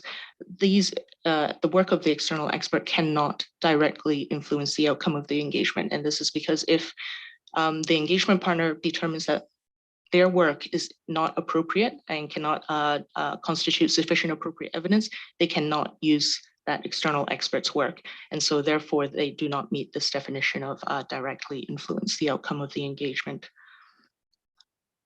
So maybe we want to just pause here for any other questions. We just, no? Okay. Thank you, Kim. I have one clarifying questions. One slide before, in terms of internal auditors, I believe this phrase, this terminology is from IAS 610. There is a definition of engagement team, and explanation is excluding. In the middle, it said internal experts. Internal experts are those experts who are employed by the firm. I'm not sure what the linkage between the two. And also on the left-hand side are internal experts, and then in the parentheses, experts engaged by the firm. So I'm a little bit confused with the terminology of internal experts, engaged or employed, and then we use the term from ISA 610. So for the future, benefit of our discussion in the future, we need to clarify the terminology exactly. Thank you. Thank you, Songnam. And the internal experts are really those that are employed by the firm or otherwise part of the firm network. So not necessarily engaged by the firm. Engaged by the firm would be external experts. So that I should clarify that. Thank you for picking that up. Thank you. Begonia, please.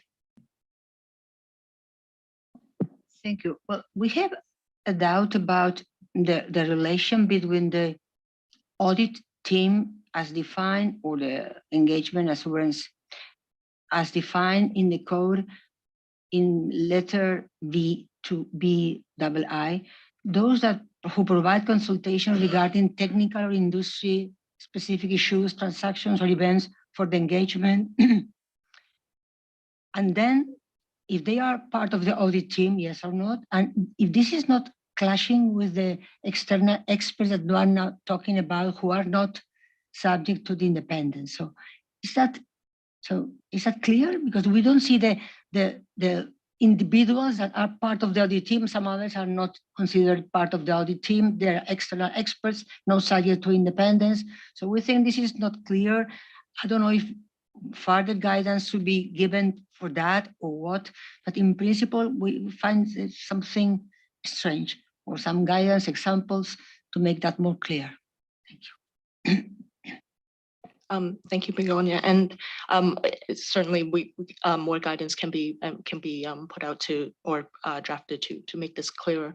But in response to the definition of the audit team, the B, little 2, consultation regarding technical or industry-specific issues. This also has a relation to do with the how ISA 220 defines those individuals that the engagement team, the engagement partner, must determine, hey, I need a consultation from this from someone with the expertise, and because that's potentially a key audit matter.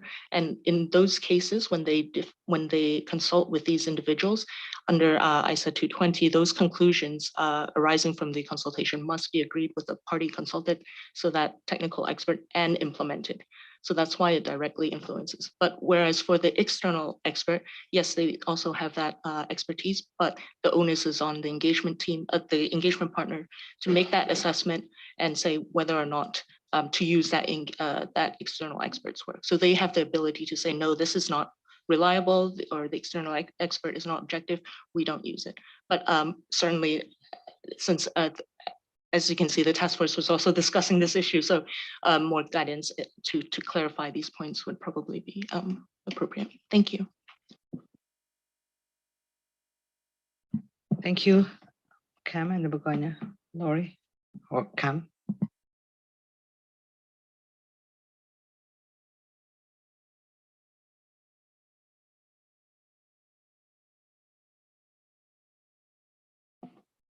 Okay, so on this slide here, this is the outline of our proposed strawman that you see in agenda item 5C, and just to really quickly outline this, because we'll go into a little bit more of the detailed tentative text later on, is the structure of the strawman right now is to, number one, set out how using the work of an expert might create threats to the PA's compliance with the fundamental principles, in particular objectivity and professional competence and due care. We really want to emphasize this, especially in consideration of some of the comments about why does the IESBA need to do this project, etc. So it does impact the PA's ethical compliance to the fundamental principles. Then the strawman will outline example circumstances of when the work of an expert might be used. Some of these were also drawn from the ISA 620 examples already, so we have an alignment. The task force is also going to include examples of, for example, when experts are used in technology or experts are used in sustainability engagements. Then this is a very crucial section. So it's really detailing the responsibilities of a PA when they intend to use the work of an expert. So intend to use the work of an expert is this evaluation has to be performed before engaging with that expert or using that expert's work. So as you see, number one, determining whether the use of that expert is appropriate for the intended purpose. This is drawn from the extant codes principle, which is already existing, and then building on that and also aligning with the ISAs. It'll be quite a detailed list of factors and guidance that will help the PA in its thinking process and decision making when they evaluate the expert's competence, capabilities, and objectivity, as we've been just discussing. And then following that evaluation, if the PA has any doubts in relation to any one of those three areas, then they cannot use that the work of that external expert. And then separately, we will also have a section about the PA's responsibilities when they are actually using the work of an expert in terms of evaluating the adequacy of the work and concluding whether that work can be used or not. And in line with, and then also a section on applying the conceptual framework. And we'll also consider the use of multiple experts, transparency considerations, and documentation encouragements. So this is kind of the layout of the proposed strawman that we have posted to the board, and I will pass it back to Laurie. Right? I think we'll pause here for questions. Laurie, your mic, please. Well, we thought we'd pause here for questions or comments, and then maybe we do the break, and because then we're diving into the really detailed text. So rather than sort of do that for a few minutes, we'll, I think, clean. So if anybody this is really an overview, detail discussion to come. I don't know if anybody has any comments. Yeah, Christelle?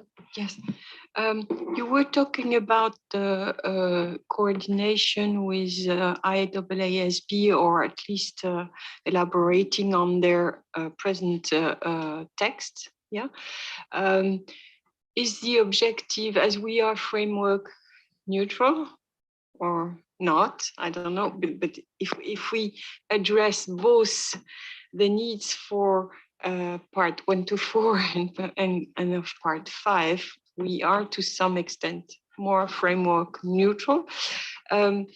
Is it complementary, or there are a lot of potential overlap between those texts? And do you consider this or not? You're talking about between the IAASB text.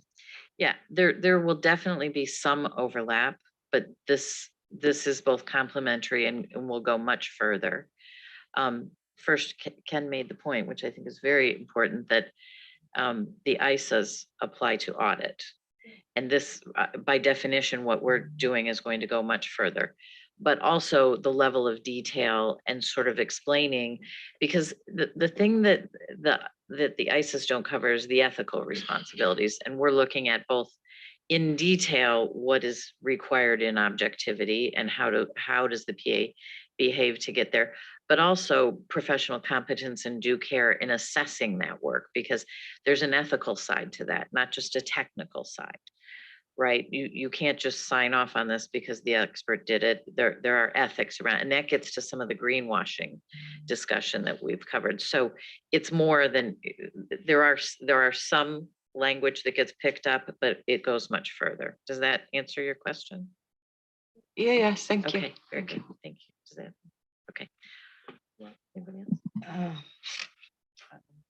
Okay, so Rich, sorry. Yeah, just a quick point on that bottom of the slide. Maybe it relates to what you just said, Lori. Normally, we would think about the assurance framework being used would be the place where the adequacy of the work would be evaluated, and remedial actions if the work is not adequate, and whether you can rely on the work from the assurance perspective. Are we including this here because of this framework agnostic piece, that we don't know what framework might have, whether they have something like what we certainly will appear in the IAASB's framework? Is that kind of the thinking? I think partly, but I think also because it's and I think we have to work through what the language finally lands at, Rich, but there's an ethical side to that as well. Not I just agree. so I totally get, we're not going to get into the technical details of what is adequate and et cetera, but there's an ethical obligation to do that. And we don't want that lost on people. Like you can't just rely, right? And also because not everybody falls under the ISAs, as we know. Thank you. Hopefully that helps. Okay. Does that make sense, Ken?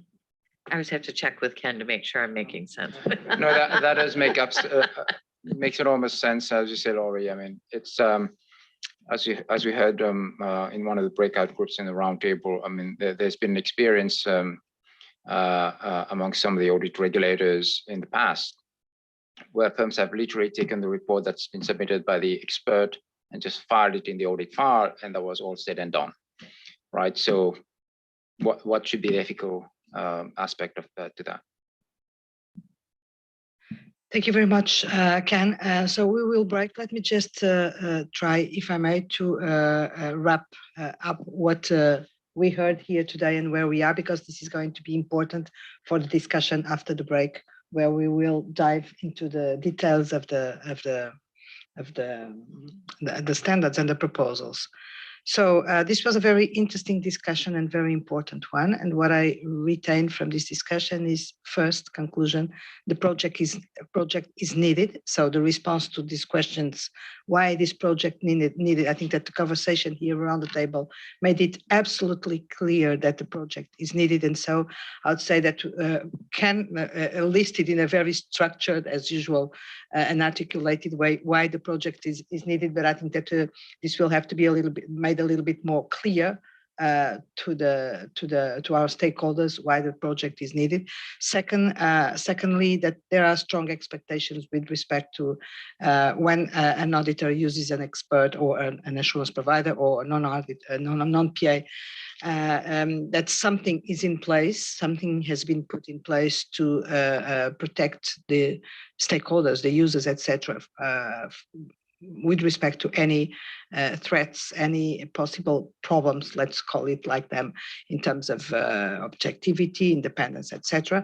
Thirdly, from what I heard here around the table, independence is still important, is still an important topic. And so I'm still struggling a little bit to see, but I'll see with the details of the discussions, how it is approached, how this proposed strawman captures this topic of the independence of the expert or not. Yeah, and I think this word, lastly, that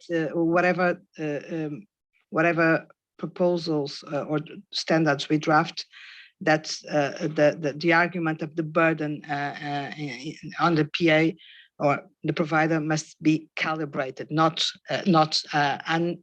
unattended, but calibrated a little bit in terms of making possible to understand that a burden will be put on the provider, but the necessary one and not more than that to protect the quality of the assurance service or whatever. So, well, I don't know if I was well succeeded in trying to highlight the main topics, but I think this is important because it's what should inform the discussion that we will have after the break. And we will break now for 20 minutes. We'll come back at 10 past 11. Thank you. Thank you, Laurie.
is break.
Thank you for being back. We will now address the second part of the presentation on the use of experts. Laurie? Cami is not there, sorry. We can wait for a few seconds.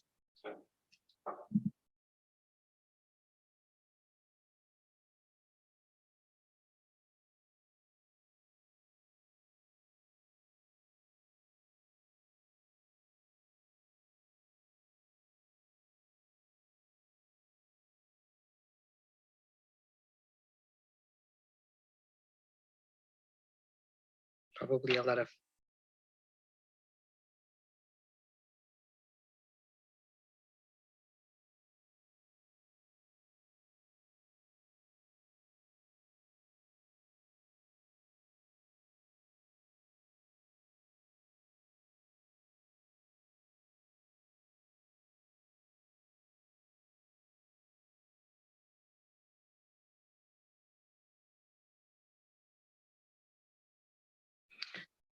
So, second part of the presentation, Cam. Thank you, and talk about making an entrance. What we want to focus on here is the, oops, hold on, so a little bit of a, yep. What we'll go through here is some of the more detailed drafting that's contained in the strawman. So as mentioned earlier, the strawman includes a section on detailing the responsibilities for all PAs when they use an expert. So number one, as you can see, 390.5, the accountant should determine whether or not such use is appropriate for intended purpose. This builds on the existing principles in the extant code. And then following on from that, it will also have two other requirements in terms of additional considerations relating to the use of an expert.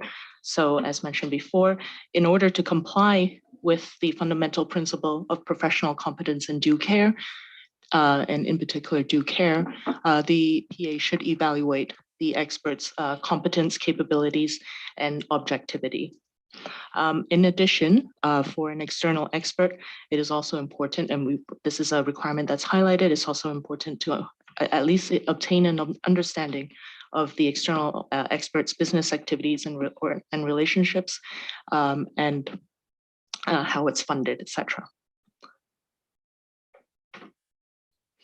In terms of we'll walk through all the detailed factors that the task force has considered to evaluate the competence, capabilities, and objectivity of the expert. But firstly, we also want to highlight here that this is the bar that's being set when a professional accountant uses the expert, and that decision, it's really if the accountant has any doubts at all. So this is quite a high threshold here. If they have any doubts at all about the expert's competence, capabilities, or objectivity, as we've just been discussing, so those include very detailed factors there, then the professional accountant cannot use that expert. So I just want to, pause here and really emphasize that fact because it's any doubts at all. And so in terms of that, then we'll move on to the next slide here. This slide really highlights what are the factors that are relevant in evaluating the competence of an expert. So not surprisingly, this includes whether the expert is subject to professional and ethical standards in that expert's profession, their credentials, reputation, experience, and the expert's ability to explain their own work, and also its appropriateness for the purpose intended.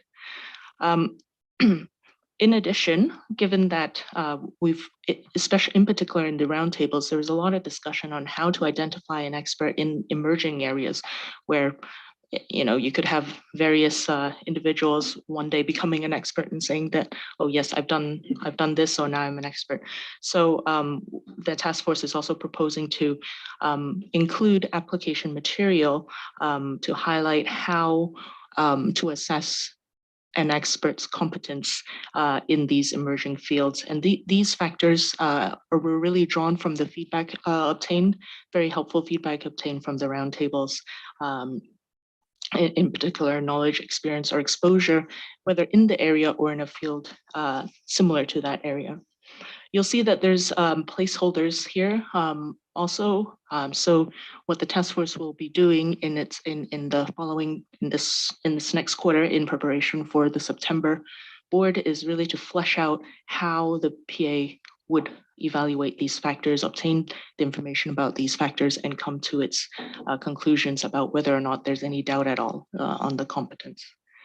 And in terms of capabilities, again, the factors are, what are the resources available to the expert, and whether the expert has adequate time to perform their work. Again, there will be additional guidance to flesh this out. We now move on to objectivity, which is quite a meaty topic. I'm going to pass it back to Laurie here. Yeah, so Laurie, I just wondered if we could pause and maybe take comments or questions on before we move to the delicate topic of objectivity.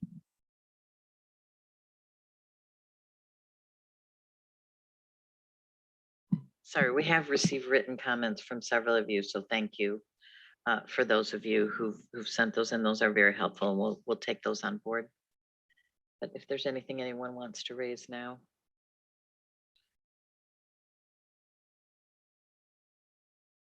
Okay. All right. So into the breach I go for objectivity. So listen, we've gone through sort of a little bit, and we sort of let that go because it sprang naturally from some of the roundtable comments, some of these topics. So earlier in our discussion. So now if we think about objectivity, and I wanted to flag this, and we talked about this in Abu Dhabi, one of the important factors here is what we're saying is independence attributes are part of this all-important objectivity assessment. So we have started to draft, and the next two slides sort of go into some of the things that look very important to us in terms of assessing, the PA assessing or the assurance provider assessing in terms of the expert that they're using. Obviously, if there are standards for that expert's profession, are they licensed? Do they belong to appropriate groups, et cetera? Trying to get a sense, and this is especially challenging, I think, in the sustainability space, trying to get a sense, is this person an expert? Do they have the attributes of an expert? That won't always be the case in emergent areas, but where it is, we should be looking at that. Whether the expert has a conflict of interest related to the work, whether they'll be relying on previous judgments or activities performed by the expert themselves in the past, or maybe, and Mark raised this issue, maybe data that the expert actually helped prepare.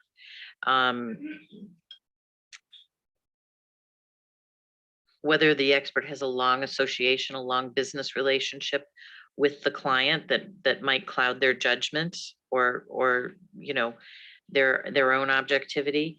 Whether and now we'll get into a couple of the things that we were talking about earlier, whether there's a direct financial interest in the client. And one thing that someone pointed out that we hadn't touched on here, whether the expert or their immediate family has a material or indirect financial interest in the client, whether there are loans and guarantees, whether they've accepted a loan from the client.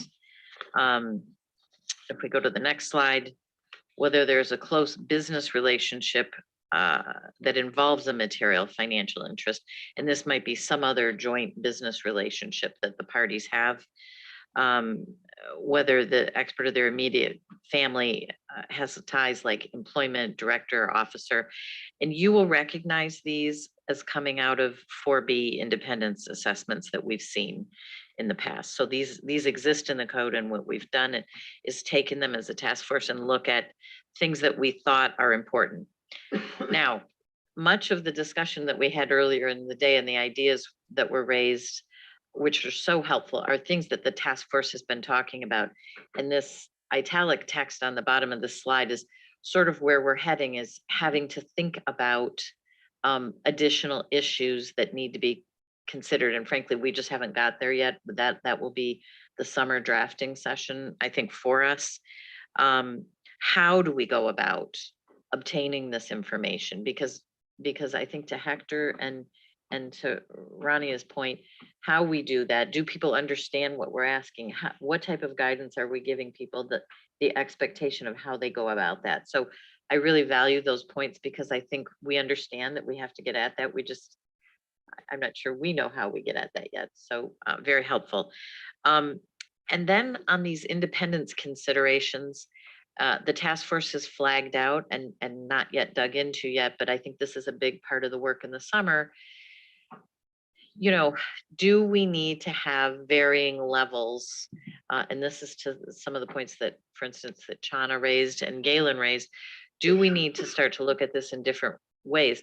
PI or non-PI clients, if there's a significance to the work, to the final opinion of the assurance provider.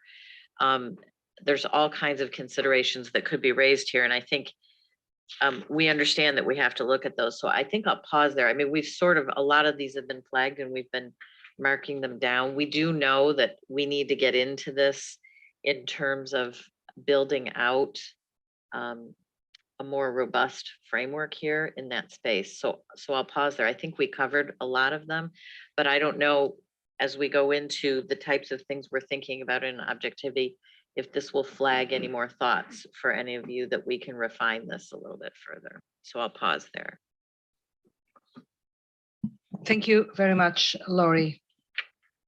I'd say that this is one of the most relevant structural elements of this project, and with the strategic decisions to be made here.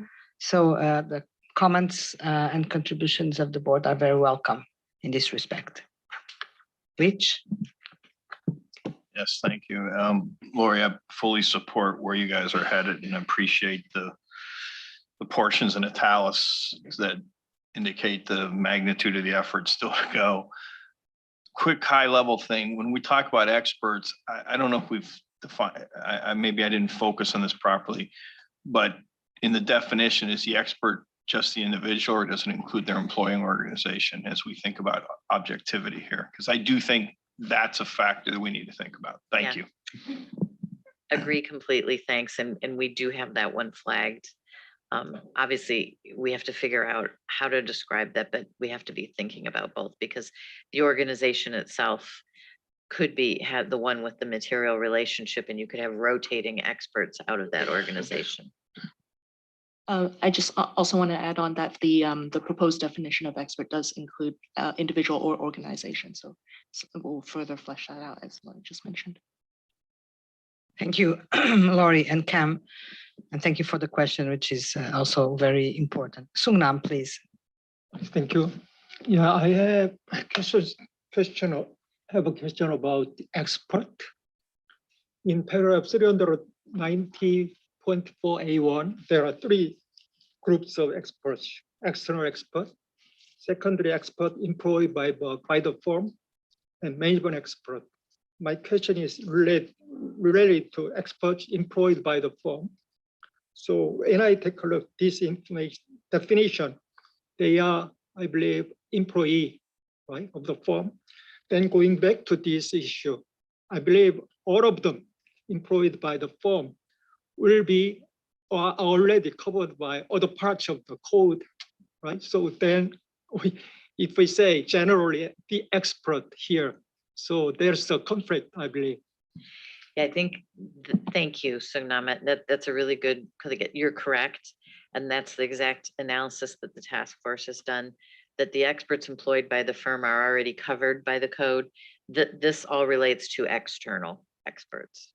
Yes, correct. Thank you for clarifying that, yes. And we may need to make sure we're more clear in the language, so thank you. Thank you, Lori and Sungnam. Rania, please. Yeah, thank you.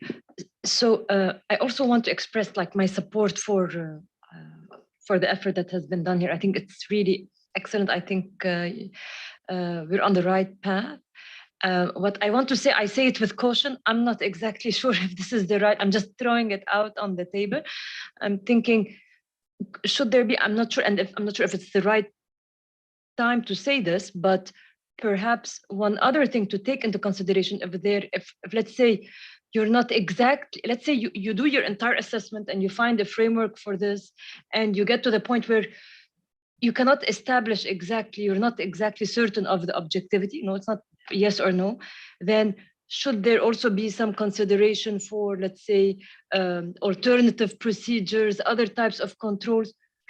You may want to, I realize that if, let's say, you reach the conclusion that that person is not objective at all, and you mean, the risk is very high that they will not give you, you cannot rely on them, obviously. But perhaps if you're not so certain, or then let's say they have a very, let's say, a good reputation, but let's say their spouse is involved or whatever, then you say, okay, fine, perhaps there are alternative procedures that you can put in place in order to mitigate that risk. Just a thought. Yep, and I think the task force has flagged that. That's the very last sentence on the slide, which maybe isn't completely clear, but yes, there could, I think there's a view that there could be circumstances where you could do additional things, whatever those might be, and we need to flesh that out. So I think it's a possibility. It certainly wouldn't be applicable in all circumstances, but yeah, that's the judgment issue. Thank you. Thank you, Laurie and Rania. Hector. Thank you very much. I also agree, and just two points of for consideration. Thinking from a corporate governance point of view, if you look at the definition of independent director, you might find some useful clues as to things you might want to look also here on the expert to make sure that they are independent. And I'm thinking, for example, in the last bullet, it says the person has been a director, officer, or employee during the period covered by the information. What about if he just retired the previous year and now he's providing services as an expert? You don't have it there. Maybe it's in another point that says a long association with the client, but also if it's subject to the retirement plan or the health insurance plan of the company, you don't want to lose those benefits. So maybe you have this pressure to make sure that you provide the opinion that the client wants. So maybe there is some wisdom to look at those examples in the different corporate governance codes as to what makes a director independent. That could be useful here. Thank you. Yeah, thank you. Ken, please. Sorry, yes. Chana, Ken. Chana, please. Thanks, Laurie, for the framework document. I'm fully supportive for members in public practice of this framework. It's my concern is over the audits and reviews, and maybe on the sustainability perspective, the ones I'll just call heightened public interest, but maybe it's going to get chopped tomorrow, the heightened public interest part. But it's like, I think we have opportunity now to look at this. This has been floating around for a long time, the issue of the should the expert be independent. And I think it's a proportionate, scalable approach for the ones that are pies maybe, and for the other ones that are of heightened public interest. I mean, we shouldn't sort of, just because of the challenges or practical issues, discard it just yet. So maybe the task force needs to consider that and take that into consideration, because this could be our opportunity to have a strategic decision. Yeah. Yeah.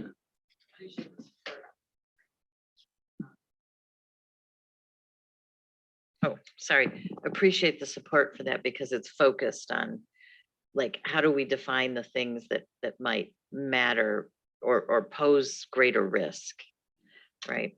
So it's a risk-based way of looking at it. Yeah. Thank you, Jana. Thank you very much. Hector, do you want to? May I ask a question before I give you the floor? But it's really a question, and I'm probably tired, but I'm not seeing exactly how this framework applies when the sustainability assurance engagement is performed by a non-professional accountant. If a non-PA uses an expert, which framework applies to this non-professional accountant when using the expert? I have the impression that, sorry?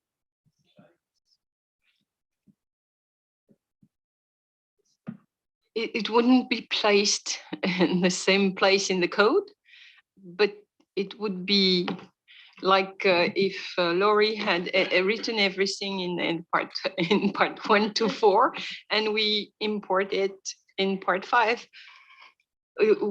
On what level would you expect to be differences if a sustainability assurance provider is relying on some expert work? You should go through the same. Okay, I'll wait for the end this discussion and see if my doubt is clarified. So maybe I mean, we're drafting, this is sort of the phase 1 draft. The goal would be we would build this out for the part 5, right? So that's part of the summer drafting, which is to have the specific for the sustainability, if that makes sense. Okay. But if there are differences, and I think your question is, should there be any differences considered? Is that what you're? Okay. Yeah, and I think it's useful to remind everybody around the table that this is really just a straw man. It is not a fully fleshed out, complete section that deals with all the different scenarios, PAs, non-PAs, whether the service is consulting or non-assurance service versus an audit or sustainability assurance. What the task force has done is to really focus on the identified issues or the pivotal issues, if I can put it that way, issues as to how to, what's the approach in terms of independence, objectivity, what should be the model in terms of approaching the use of experts from an ethics perspective. So it is, with that in mind, I think let's allow some latitude to the task force, and really what I think, Laurie, the task force is trying to do is really get some reactions from the board with a bit of an emphasis on the external expert, and not so much to the internal expert. And maybe that goes to the point I wanted to just raise, because I sort of thought about Rania's earlier comments, and it is a very good point, which is how do we deal with situations where, having done everything that perhaps the code will require in terms of the assessment of objectivity, or maybe it's an independence, depending on where we land, you may well have a situation where you are not able, you as a PA or non-PA, whichever the case might be, are not able to come to a conclusion as to the expert's objectivity. What do you do in that case? Because you have deadline, you have a reporting deadline, you have to render your assurance report, etc. And there's a lot of pressure, and there has to be some release valves to let the pressure out. So one potential release valve is disclosure, and maybe disclosure to the client. And I would say maybe it might be different in terms of which exit you take, depending on the nature of your engagement. If it is a non-assurance service, in other words, there isn't the level of public interest that you would have in an audit or even a sustained assurance engagement of heightened public interest. Well, maybe it's disclosure to the client. It's not effectively, it's buyer beware. We are letting you know that we have used this expert. We have done everything that we possibly could. And there isn't an alternative. In other words, there isn't another expert that we could have turned to, but we're letting you know that we have done all these procedures, and we have not concluded, or whatever, however we want to couch it. We've not concluded on the expert's objectivity, but we're letting you know full disclosure. This is what, and that's Hector's point, right? So buyer beware, we're letting you know everything. But in an audit assurance context, the exit is going to be a bit different. And that needs to be approached from the assurance standard perspective. And I think as Hector raised earlier, and you had a question, Hector, as to what would be the exit in an assurance context.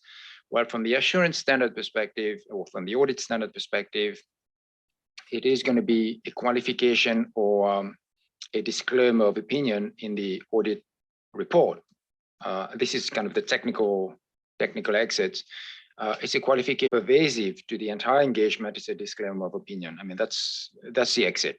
So I think we need to, I mean, not that I'm suggesting that we need to be stepping into the IESBA's domain and start to set an assurance standard, but we need to recognize that the exit pathway might be different depending on the nature of the engagement. If indeed you come to a point at which you're not able to conclude on the expert's objectivity or independence.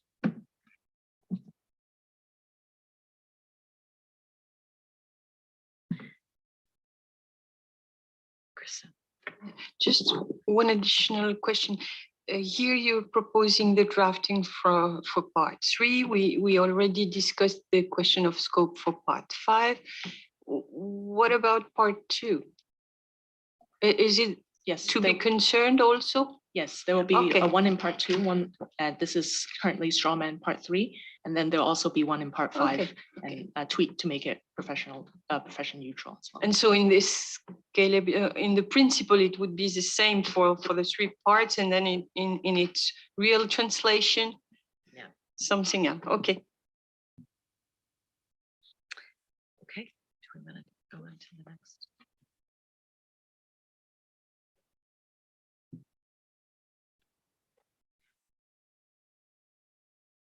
Okay, here's a few, sorry, I should get this, a few additional going.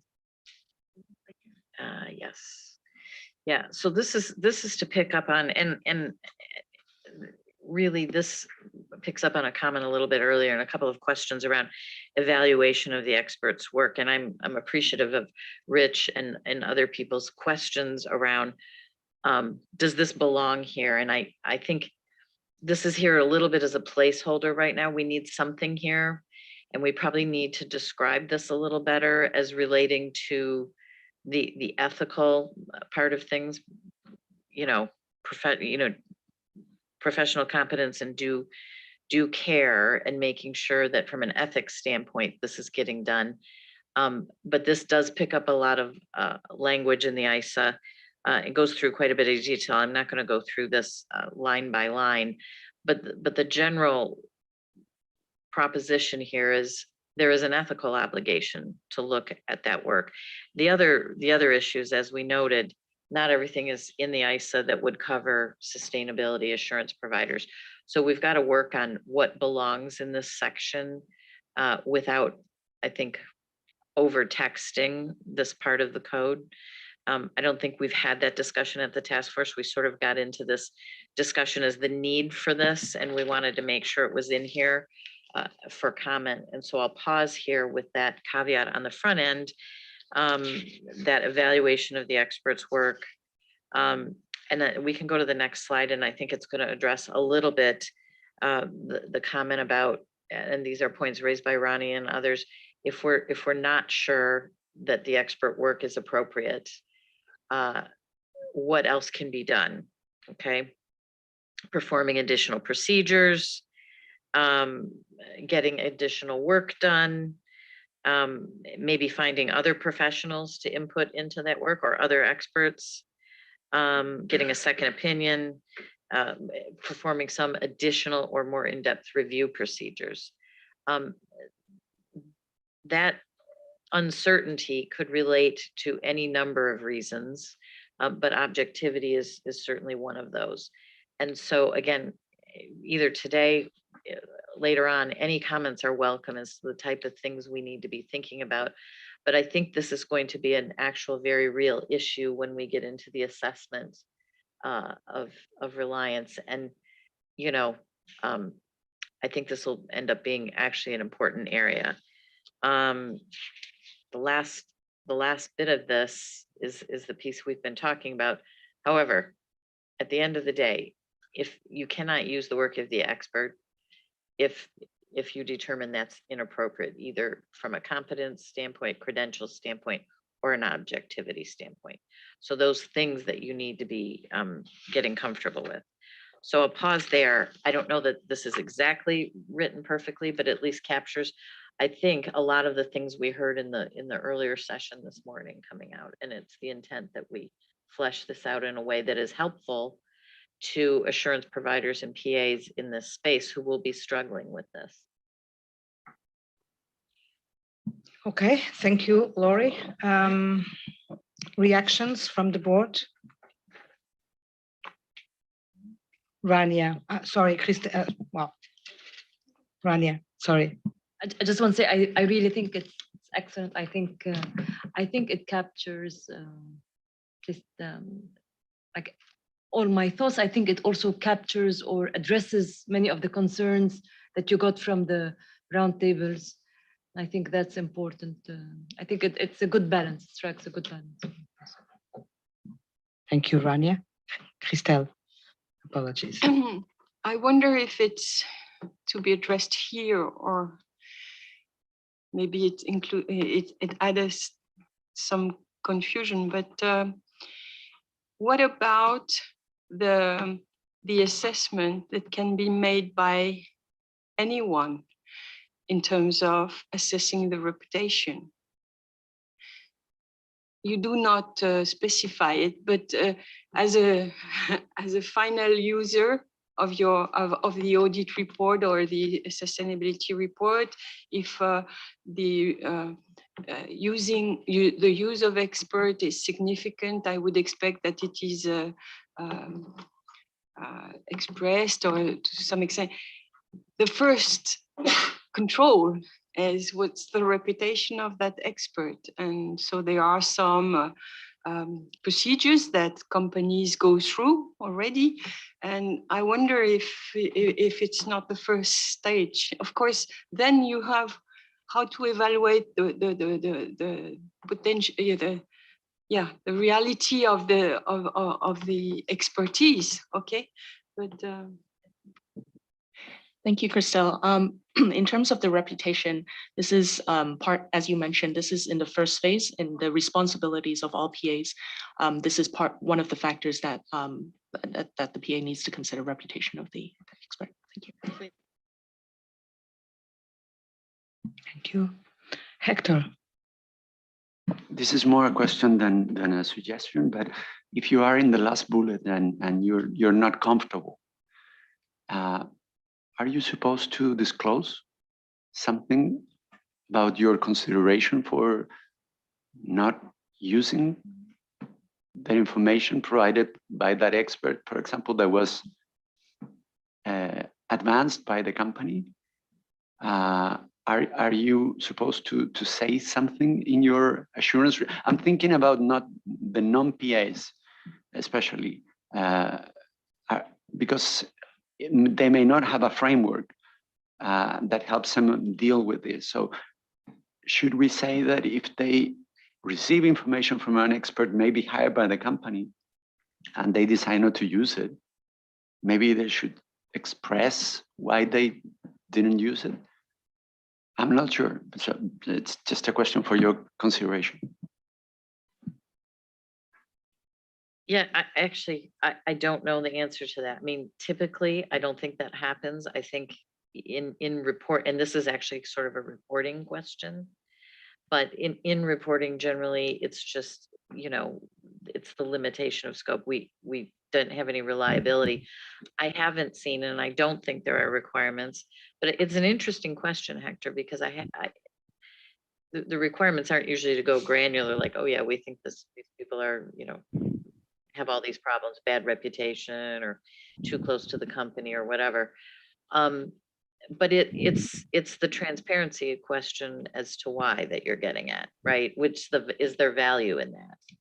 Especially if we Yeah. want to address greenwashing. Yeah. No, I understand. We haven't actually discussed that. I don't know if anybody else has a comment on that. Because it may just be something I'm not aware of. I see Galen. I don't know if it's on the same topic, but Galen wants to. Yeah, it is on the same topic. I generally support the notion of disclosure. I think we have to be pretty careful about it and how that disclosure takes place. For example, if the expert isn't up to snuff, I mean, there's some liability attached to a disclosure of names or inferences, and I'm not sure that would necessarily clarify things. I'm not saying that's a bad idea. I'm just saying we need to be careful with it. Thank you. Thank you, Galen. Hector, do you still want to speak? Okay, so Ken? Yeah, thank you, Gabriel. I think this is an important issue or point that I believe the board should weigh in terms of direction, the evaluation of the experts' work, and I raise this in the context of Rich's earlier question as to whether it would be appropriate for this material to reside in the code or whether it should be more for the assurance standard to deal with the evaluation of the experts' work. This is going to be guidance that's going to sit in the code in relation to the evaluation of the experts' work, and the board needs to, if this is a direction to go, the board needs to be comfortable that it is addressing this aspect of evaluating the use of the work of an expert from an ethics perspective. In other words, that there needs to be a bit more flesh on the bones, so to speak, to explain what would be expected of the PA or the non-PA, as the case might be, in terms of evaluating the expert's work from an ethics perspective. Because at the end of the day, it will come down to the PA's and the non-PA's compliance with the fundamental principle of professional competence and due care. And that fundamental principle will call on the PA or the non-PA to satisfy themselves that they will do the appropriate due diligence on relative to the expert's work, and here is what the code would expect the PA or the non-PA to do vis-a-vis that expert's work. So it's a question to the board: does this material fit into the code, or should this be simply cross-reference to the assurance standard, which could perhaps elaborate on what would be the expectation from the assurance perspective?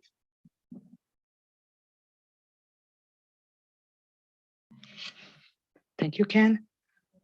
Sadia, sorry, Rania.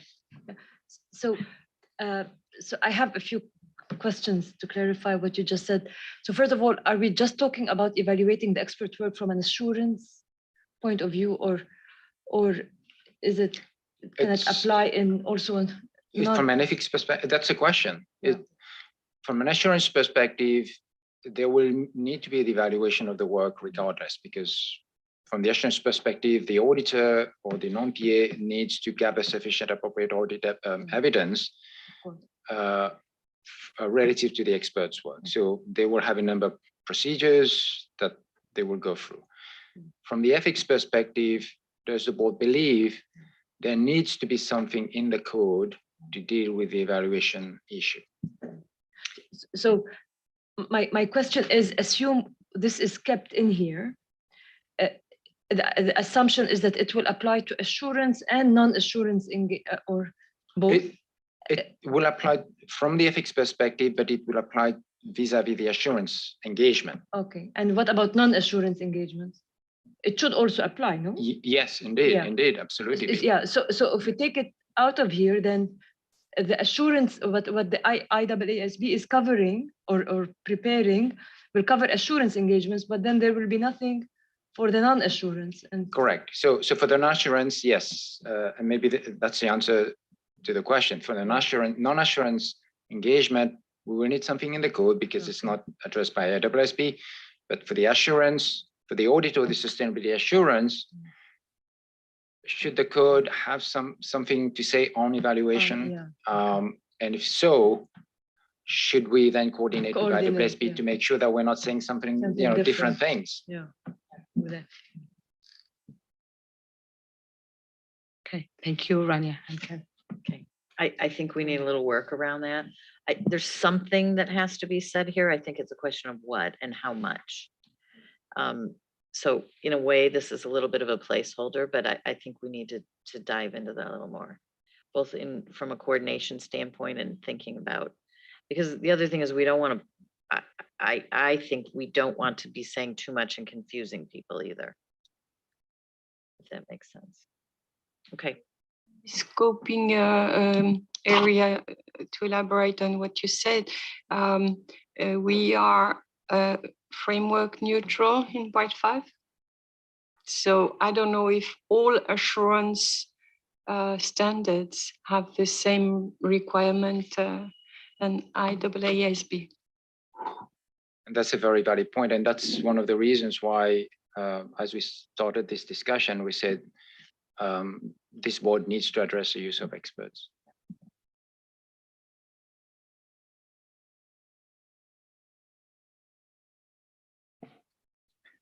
So this next piece, this next section really goes through some of the other content in the straw man.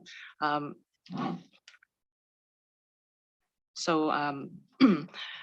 straw man will also set out the proposed circumstances for the use of experts, the types of experts that there are, and bearing in mind that I think, as Sungnam, you earlier just also pointed out, the provisions, the application of the provisions that there'll be different lanes for different types of experts, external experts versus internal experts, etc. And as mentioned earlier, that in the example circumstances of when experts might be used, we'll also seek to add technology and sustainability related examples. On the next couple of slides, these are in relation to the identifying threats. So examples of facts and circumstances that might create threats when a PA uses the work of an expert.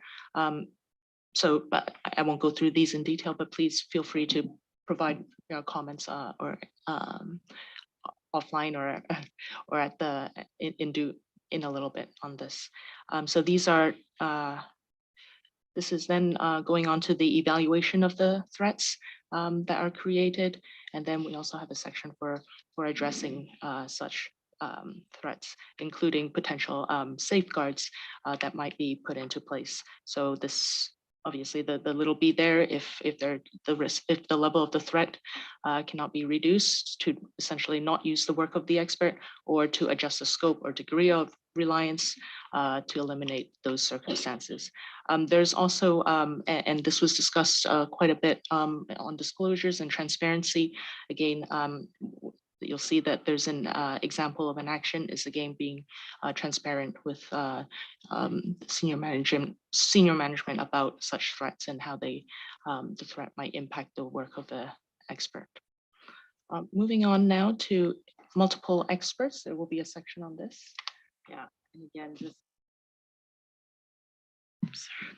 sorry about that.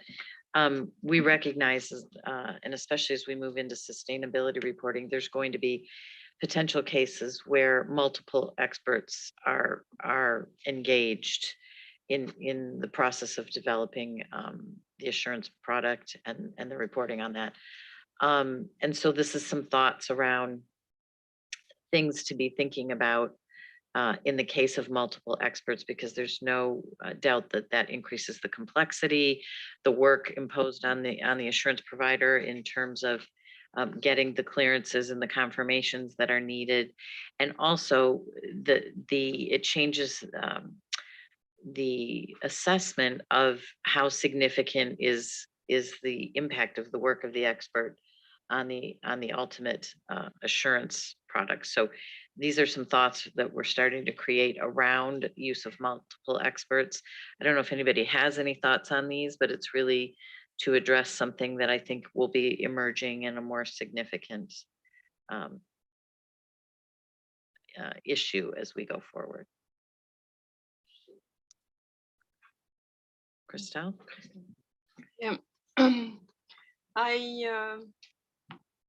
I understand the examples of the combined effect on professional judgment, if you have to combine outputs, etc. I do not capture exactly how you might evaluate the combined effect of the level of threat created by using the word. It seems to me so broad. Yeah. I don't know how. Is it already a usual practice, and it would be easy to materialize this analysis, or it doesn't speak to me at least? Okay, that's helpful. Yeah, I don't think we've gotten into the detail of the how, and so that's part of why it's not speaking, I think, because it's not fleshed out enough. So that needs some work. Rich? Yeah, I might add a similar comment. If you evaluate each expert properly and you needed each of them to do a task, I'm not sure multiple experts necessarily creates an additional threat. And as we think about this, we have to remember that in the code, we make a point in a number of sections of saying, if you don't have the right competency expertise, you need to go get it. Yeah. And so I'm a little less clear that multiple experts create as much a threat to objectivity and independence and competency, maybe, if you're doing the right thing. I was wondering if maybe where you were thinking about is that you use so many experts that are you really able to be the one issuing the assurance opinion, that you really didn't have any competency to be there. Yeah, you're just putting your name on top. But yeah. Thanks. Okay, that's very helpful from both of you. We'll take that away and think about whether this is needed or whether it needs to be retooled. Okay, thank you. Thank you. Felicia? No? Okay. I think I had the same comment as Rich. I think this section, maybe we need to reconsider it. We may need to move it out completely, because you do an assessment for each and every expert that you use.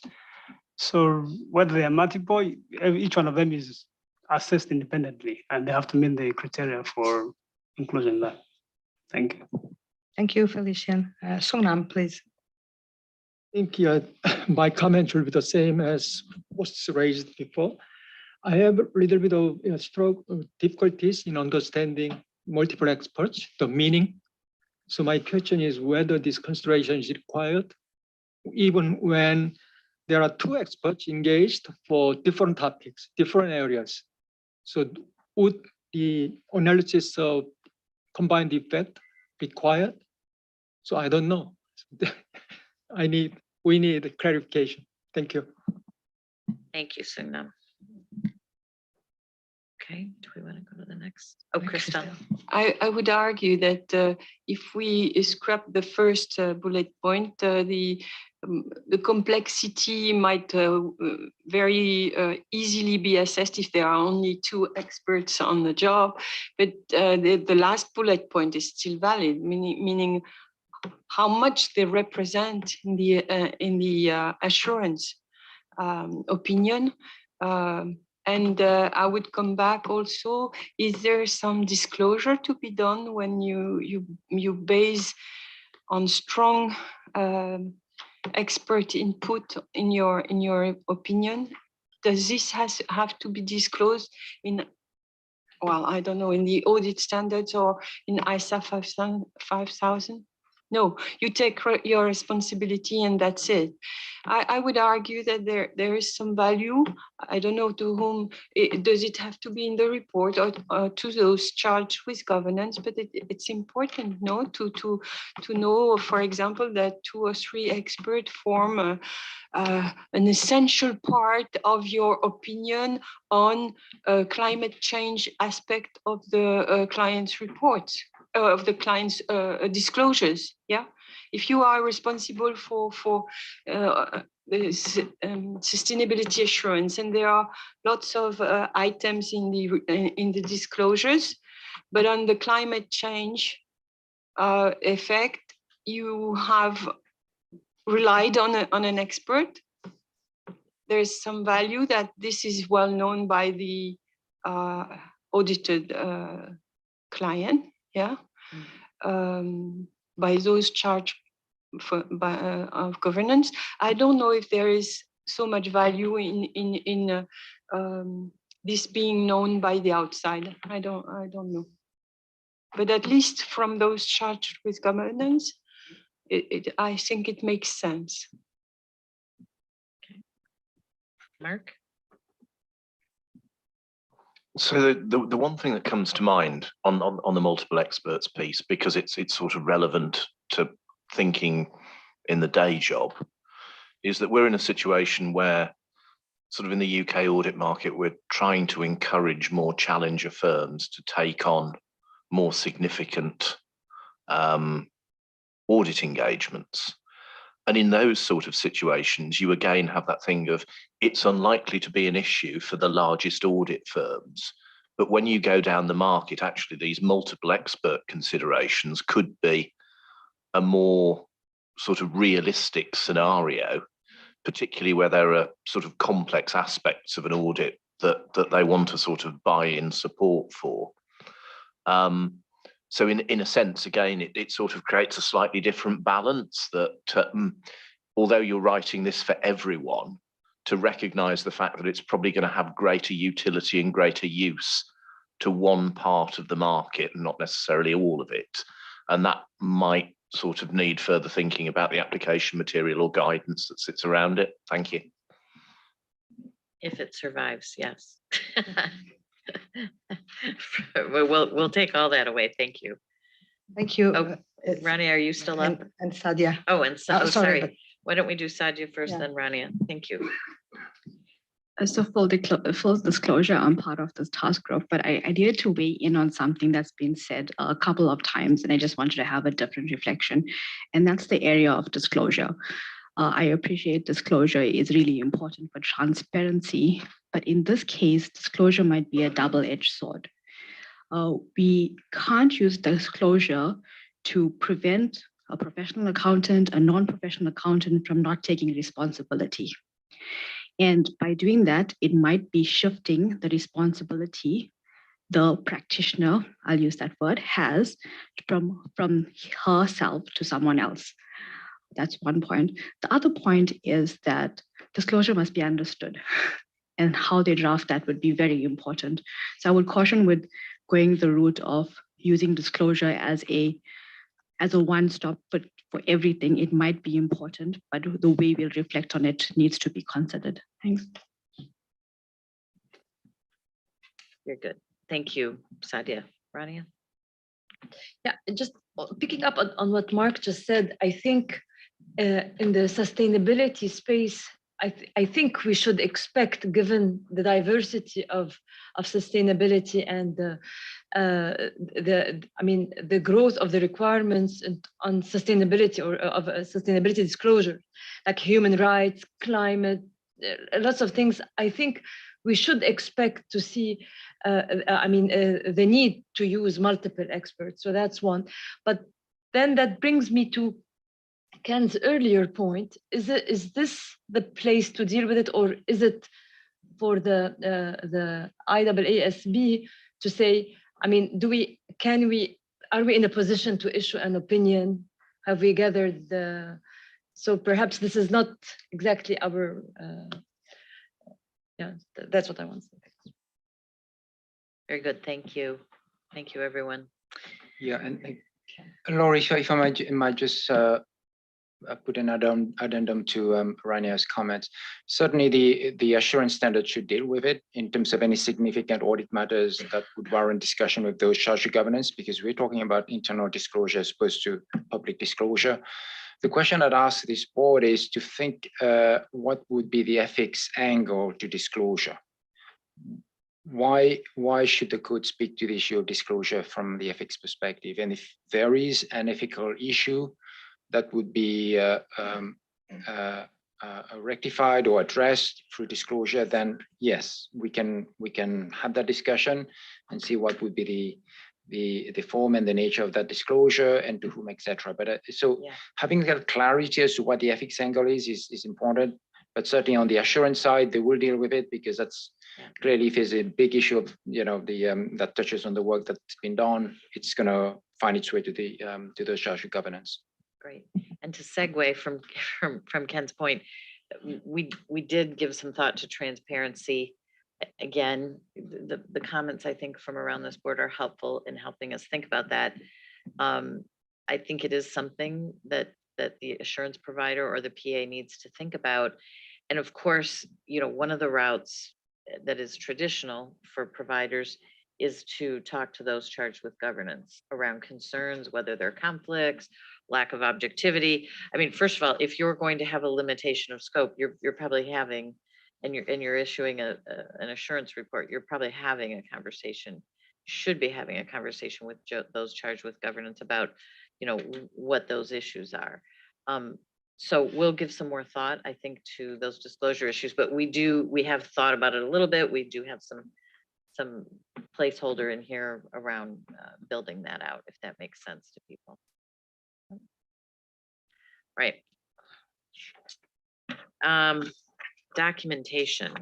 Now, this is a topic that's been coming up across multiple areas. I know Andy's laughing. This is a topic that's emerging and coming up across multiple areas as we develop standards. And so we've got something in here. I mean, I think when we start to thinking about assessment of objectivity and underlying independence attributes and a lot of the other things, the task force is thinking that we want to encourage documentation around competence, capabilities, and objectivities, and the resulting conclusions, any threats, any actions taken to eliminate threats, and any discussions that are had with those charged with governance. I think that the discussion question here is whether we encourage documentation or require documentation, or in certain circumstances. And I raise that now because it's going to come up later anyway, and I would rather hear that feedback now before we go into drafting than wait until September or later and have that be a big last minute debate. So I think that discussion is worth a few comments from people, and I'll pause there. And I'm very interested in this topic and very, very open to it. Thank you. Thank you. Felicia? Felicia. Thank you. Personally, I think I'd always go for requirement when it comes to documentation, because when you document, at least there's a trail of events and how you can you show how you came up with conclusions in the event or in the unlikely event that things go the way that was not expected. So if you make it just an application material, then someone can decide not to document. So I think requirement is always good. And like what Chanda said, we need to look at the risk. So what is the risk that is involved in this? So in the event that there's maybe lawsuits and others, then there's something that is in place that has been documented, and it should be a requirement in my view. Thank you. Crystal?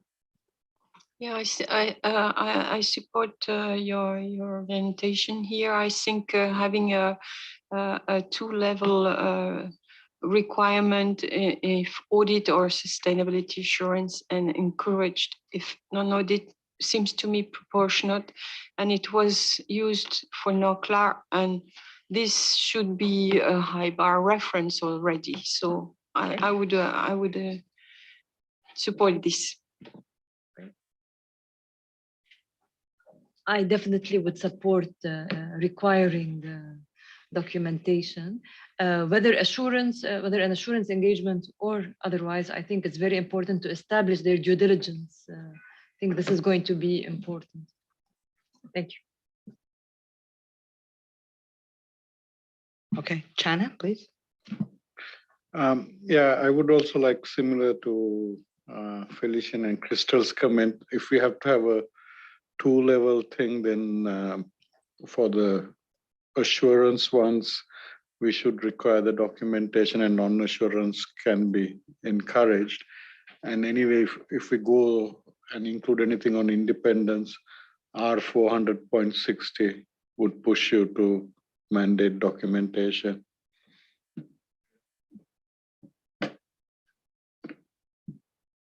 Vania, please.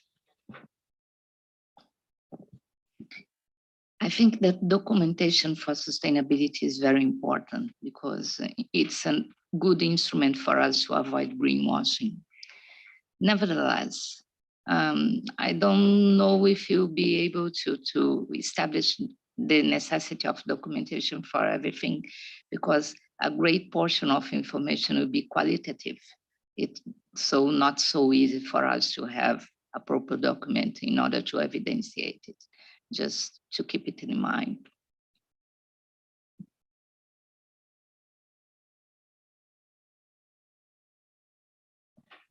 Thanks, and I'm part of the task force too. So it would nevertheless surprise me if whatever assurance framework was being followed didn't require documentation of this in any event.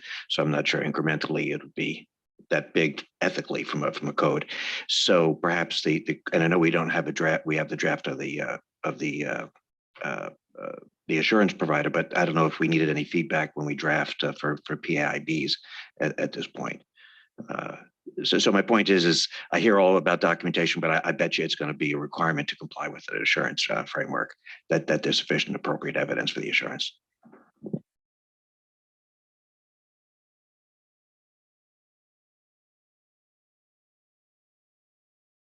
I just want to say that I think to Felicien's point concerning, the event of a lawsuit or things go sour, I think it's important to consider that possibility exists not only in assurance engagements and other than assurance. And so I think, it's part of their risk management procedures as an assurance, as a provider of sustainability related services, to cover themselves by documenting their evaluation and selection process. Yeah.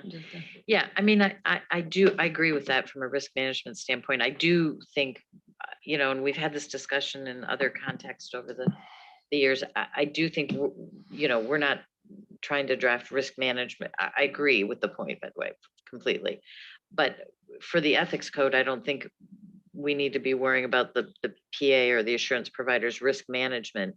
However, the documentation does establish contemporaneously the analysis that took place. And I think this is to Chana's point, right?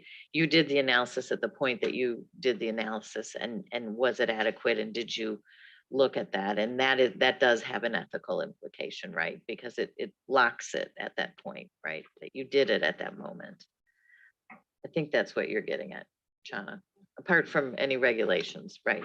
Okay.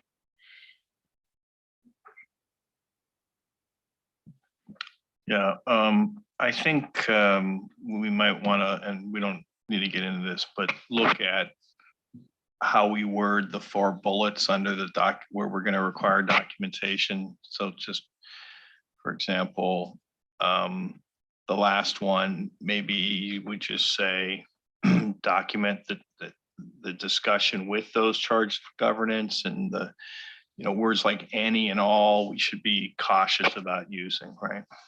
Thanks. Agree, and Cam and I had actually taken out that 4 part 2 only and picked up that point, but obviously in drafting we'll spend a lot of time on scrubbing language, so that's a good point. Thanks.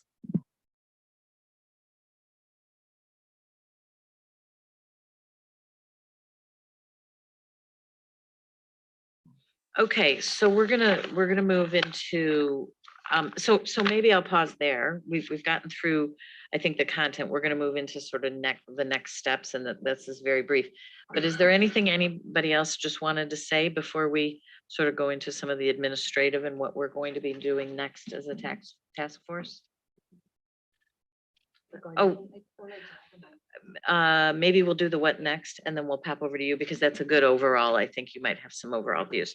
Okay, so obviously coming up in this next quarter, we've got a lot of drafting going on, development of the section for the PIOBs, development of equivalent section for profession agnostic standards, and also part 5. And then addressing use of other practitioners in sustainability who are not external experts and not members of the engagement team or assurance team. So that'll be kind of work going on in the summer. We'll be coming back obviously in September for a first read. So lots going on then. And then if we go to the next slide, obviously the timing, and Gabriela mentioned this earlier, we're looking to have the exposure draft go out at the same time as the sustainability does. We'll be doing first read in September. I'm sure there'll be still a lot of commentary and work to get through, but we would be hoping that by December we finish that. So we welcome any comments in the. Not hoping. No. No. Yes, I know. Sorry. There's no. That's not, it's not a hope. It was a hope with a capital H, Ken, not a small hope. Yeah. Yes, I was not creating a backdoor, don't worry. Yes, we will be. That is the entire plan for the task force. And so please, as you think about this, and if you didn't get through all the material or you think about something later, we are meeting numerous times over the course of the summer, virtually and in person. So we welcome any additional thoughts you have as you go away or concerns. And with several of you, we'll pick up some of the thoughts that you've sent along to us individually offline. And so that's it for me. And then Begonia, I think I'm going to hand over to you for your very valuable comment. Thank you, Lori. Well, I really been very well impressed by the depth of the discussions, the very rich discussions about about this topic. You cover different angles: competence, capabilities, subjectivity, providing documentation on the appropriateness of using the work of the experts, even talking about the convenience to disclose in the assurance report if the report relies more or less on the experts' work. So I understand that most of the things you've been talking about was about external experts, right? And then I still have the doubt about the difference independence requirements for those external experts and the internal ones. And then I would say that it would be good to integrate better the PIF in order to explain this difference and understand the different treatment about independence for the external experts and the individuals that provide the consultation. So I still don't see that clear separation. And I think that the more we enter into the sustainability world, this is not going to be so obvious. Therefore, just insist in the need to, well, either clarify that better or provide much more guidance on that, or even think about it again. Thank you. Thank you, Begonia. Yes, I think we have a lot more work to do on that. And you know, I think we've got some good ideas from the group and from yourself. Thank you. Thank you very much, Lori, and all the board for this very, very productive session and conversation.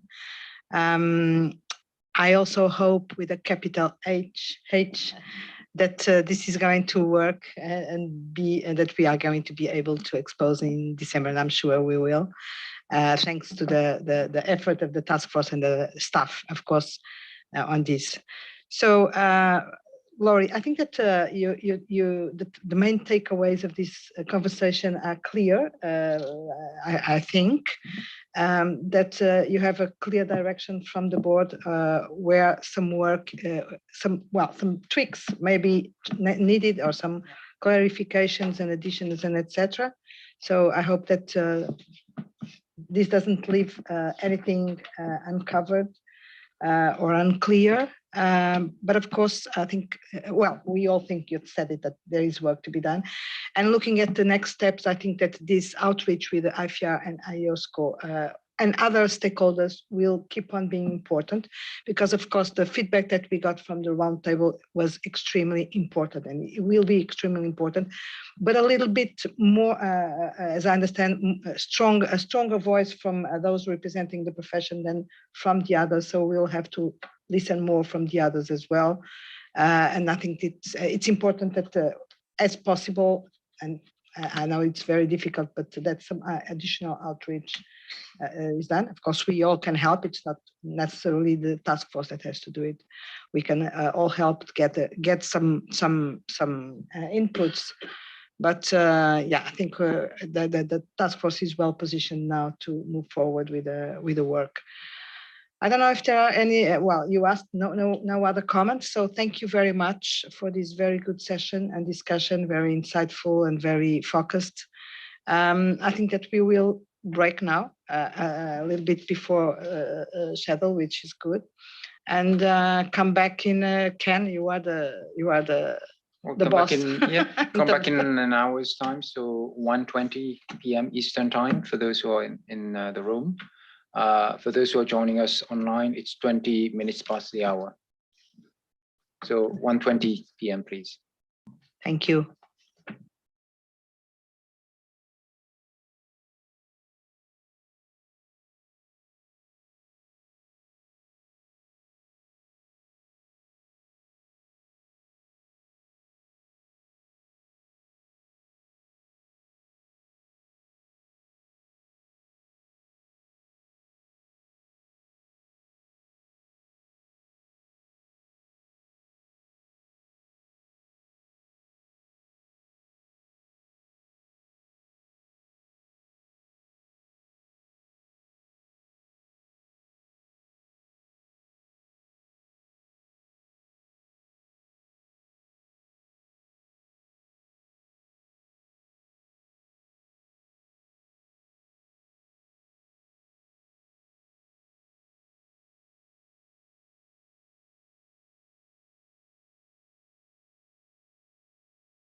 Well, we are still missing a few board members.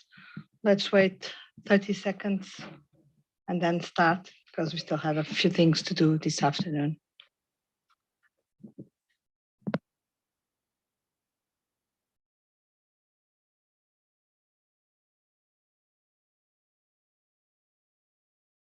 Okay, so good afternoon. Welcome back. This afternoon we will have the pleasure to have a brief update on the tax planning project and public consultation on the results and the first conclusions of the responses received. Also an update on the PI rollout and an additional update on the coordination between IESB and IESBA. So mainly updates, but nevertheless on very important topics. On the tax planning, I will of course give the floor to Carla and Jens. Let me just stress again the extreme importance of this project, the groundbreaking nature of the project, the pride that we should feel for having been able, of course, guided by the skilled hands of those working in this project, the task force chair and the staff, for allowing us to be where we are today after having consulted on a project on draft standards for tax planning, after having received, as far as I know, more than 40 responses and very substantial ones, and seeing that this is working in terms of impact that we are making. The IESBA has been invited to participate in an open hearing at the European Parliament next month on the tackling the role of enablers involved in facilitating tax evasion and aggressive tax planning. This is not a coincidence. This is, of course, because of the good work that has been done in this area. So, well, thank you, and Jens, the floor is yours for the update on the results of the consultation. Thank you, Gabriela. Carla and I, we will guide you very briefly through the, I think, 47 plus 1 responses. We are expecting still 1 response from the International Bar Association. They want to respond to mid of June, which is today, New York time. So we are expecting it today or tomorrow, hopefully. So, and perhaps I may start with a short summary of my personal impression, because we had not the possibility to have a task force meeting on each and every comment letter, but I used the time flying over to read every comment letter, and I might say I'm quite pleased to all the comments, because on the one hand there were no aspects which are totally new, so we get a lot of input how to make something better readable, etc., or we need more guidance. And you will see when we are going through these specific items which we want to highlight, that it's more or less an issue where people are either very happy or happy, but want to have this or that be challenged or put it in another way and be aware of, etc., such kind of comments. And only very few comments which are saying it's not necessary because we have the fundamental principles. But that is something I think this board has very carefully decided after long-lasting outreach activity, that there is the need to do something in the code. So that's why I'm saying there was, in my perception, very preliminary view, no showstopper, so to say. But that is just in a nutshell my first reaction to that. And I would say over to you, Carla. Thank you, Jens. And now this works. Okay, thank you. Here we are today, a topic that's divorced from sustainability. So please allow us to pivot you away from that topic for the next hour or so. This is a quick run through of the agenda for the day or this afternoon. So, abracadabra.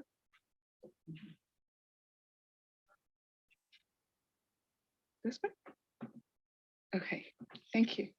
A quick recap. This year, we issued a tax planning ED exposure draft February this year with a comment period of 90 days, including submission date of May 18. And this is following the board's approval at the December 2022 meeting. Just to be a recap, the ED proposes 2 new sections in the code, section 280 for professional accountants as business, PAIB, or section 380, which is professional accountants in public practice, that addresses the proposed ethical framework for PAs providing tax planning services. Section 380 is applicable to all clients, and whether it's individuals or corporate clients, and both sections are applicable to all entities. So whether they apply or not, it is applicable to them. As the task force will diligently work through those comments letters at its task force meeting in July, we plan to provide the board with a high-level overview of the comments we received so far. So the key themes. It is not an exhaustive list. It's just the main ones that we received quite a bit of feedback on from the outreach activities and then from the roundtable activities. Before we start with the exciting task of unpacking those themes, I'd like to mention that since the issuance of the ED, we held 3 global webinars to cater to the 3 different time zones in Europe, Asia Pacific, and North America. We had over 250 participants attending the webinars, and the questions that they posed to us centered a lot around the proposals on credible basis and stand back tests. And the task force subsequently had opportunities to have outreach activities with other stakeholders. So if I may invite Chana to give us a bit of flavor of what he heard at the IESBA roundtable. Thanks, Carla. So APSB held a roundtable, about maybe 30 people attended. Importantly, the Australian Tax Office and the Tax Practitioners Board, who have been getting a lot of press lately, attended as observers to the process.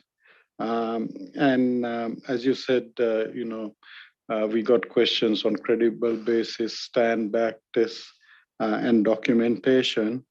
On the documentation, in Australia, there's the large market tax advisors principles, which the Big Four have signed up to. It was driven by some pressure from the tax office to have certain things in place. And so that also has similar principles to what we are talking about on credible basis. And that says for significant tax matters that you need to document. And the hook to that is that the federal government said if there's no such framework, then the advisors or the consultants will not get government contracts. So we have that in place. So it's sort of a bit of a different environment where there is a framework for some of the things that we are talking about. So I think the other aspect is the Australian Tax Office did make a confidential submission, and that is incorporated in the APSB submission. Thank you, Chana. And I believe, Jans, you've heard along the similar lines of feedback when you had outreach with CFE tax advisors and the European Commission. Yes, perhaps very briefly on CFE, they have published in the process, we had our working group, a paper on raising the bar, it was called, on the issues of tax enabling and tax planning, aggressive tax planning. And so they hadn't commented to our exposure draft, but they wanted to give a direct feedback in a conversation. It is something we are doing usually if they have not the resources or capacities to make a written input. So they were also very supportive, and they highlighted very similar issues, the credible basis. They wanted to understand it better, and in essence, they agreed, but they recommended to give some more guidance here. I'll come back later to that. And the issue of stand back, very similarly. And from some participants of that group, we were also encouraged to think about how to implement this final product in the end. So the encouragement that we should have further webinars, etc., like this, which would be very much seen as a positive impact on that. Thank you, Jens. And to recap the outreach activity, I'd like to update the board the outreach opportunity that Gabrielle will have at the EC. It is on the SAFE proposal. So those who are not familiar, the SAFE is an acronym for, let me get there, Securing the Activity Framework of Enablers. And it is a proposal that the European Commission came up with in 2021, which is to combat the misuse of shell companies for improper tax purposes. So the proposal ensures that entities in the EU that lack minimal substance and do not carry out actual economic activity cannot benefit from any tax advantages. So that's basically the SAFE proposal. And lastly, the task force held a meeting, virtual meeting, discuss the initial feedback in preparation for this meeting.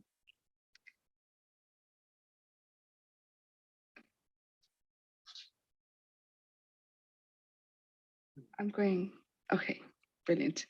What you see in front of you is the total number of responses we received on the exposure draft. The task force would like to formally, on the record, convey our appreciation for all the comment letters received from our stakeholders. We're also due to receive another one from International Bar Association, as mentioned by Jens. In Appendix 1 of agenda item number 6 that's been posted, you will be able to note the stakeholders who provided those submissions. And as for the categories, as you can see in front of you, we receive a large representation of professional accountancy organizations, which is not a surprise, as these organizations are represented by professionals who adopt these proposals when it's finalized. So let's move on to the key themes that we want to raise in today's meeting. First of all, I'd like to take you through to the description of tax planning.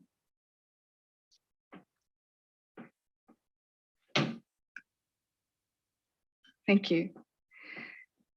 As this project is about tax planning, it makes sense that we begin with the effort to describe and establish description of tax planning in a proposed section to circumscribe the scope of taxation services and activities that the sections will address. As a background for our newer board members, in the lead up to drafting, the task force took note of the established description of tax planning developed by the OECD, UK HMRC, and even CFE Europe. And as a recollection for board members, the board was in agreement that the OECD description of tax planning, which is tax planning is arranging a person's business and or private affairs to minimize tax liability. That description is hinged closer to the focus of the proposed new sections, which is to deal with arrangements to minimize tax liability, though the board did consider that the word tax efficiency is better term rather than tax minimization. I will come to that shortly. Noting that there's various limitation in various description, where the board landed in December 2020 is the description of tax planning that's in the exposure draft to be tax planning comprises a broad range of services activities designed to assist client, whether individual or employing organization, and structuring the client or employing organization's affairs in a tax efficient manner. Excuse me. At this junction, I'd like to point out that the board had intentionally referred to the term tax efficiency rather than tax minimization, because the board perceived that it to be a more neutral term of the two. So overall, we received broad support from stakeholders in the direction of the task force in the description of tax planning, with a few more recommendations in terms of addressing certain concerns. I'm not going to go through point by point that's on the slide there, but to basically wrap it up and mention that a lot of the concerns that was raised is of not surprise to the task force. It is concerns that we heard during the roundtable and outreach activities, and subject to further task force deliberation, we will make sure that we clear some of the confusion at the September meeting and going forward. To sum it up, while some of the respondents are of the view that the description is too broad, others are concerned that certain services, as described in examples in the related services, goes beyond the issue of aggressive text minimization. As you can appreciate, the polarizing views of text planning description demonstrate in itself that this topic's vastness in terms of types of text planning services that's out there that's being provided. And the focus of this project, if I may say, it's not so much about nailing it down to aggressive text planning strategies, but it is very important for us to go and describe what text planning is about and then describe the various services that might be covered under that description. The task force is very clear about its intention not to comment on a particular text planning strategy. And this is something we've communicated from the beginning of the project itself. Lastly, if I may share with you, in several comment letters, concerns were raised on the monitoring and enforceability of these provisions, with reasons ranging from whether it is the scope of the related services as drafted being unclear, or that these provisions wouldn't be applicable to text practitioners or professionals because they are not required to comply by the code, or concerns that in some jurisdiction where there already exists text legislation to govern text professionals' code of conduct, whether the provisions we put in place will conflict or misalign with the local text laws and regulations.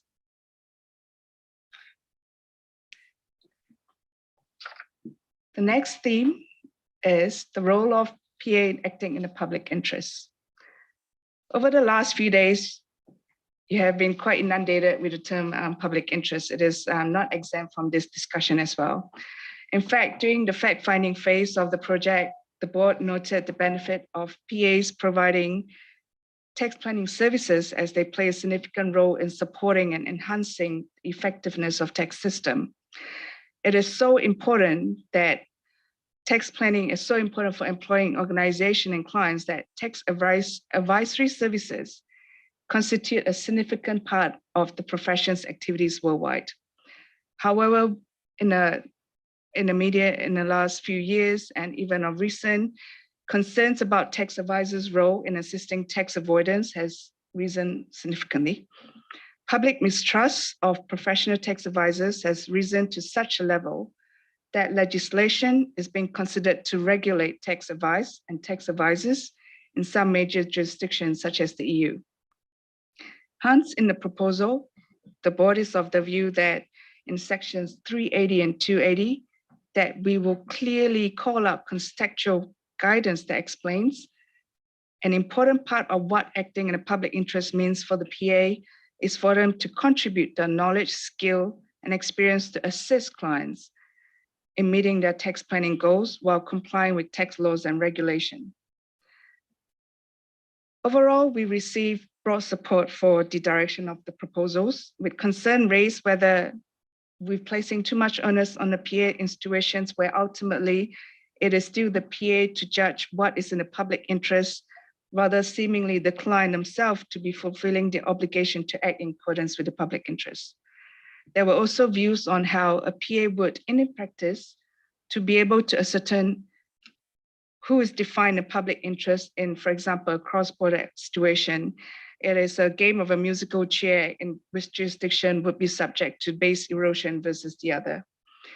Another view that was shared, which has come up in board meetings in the past, is that provisions may inadvertently place PAs at an unfair disadvantage when PAs are perceived to have a more ethical requirement to abide by the provisions in the tax planning services. This is a summary of the feedback we received on the matter of PAs acting in the public interest. Now I'll pass the floor to Jens. Thank you, Carla. we will try to switch to the next item, credible basis. And you may imagine that that is one of the key parts of discussion. As you do remember, we tried to find a term which is jurisdiction neutral and not occupied by definitions in certain jurisdictions. So we try to be as neutral as possible.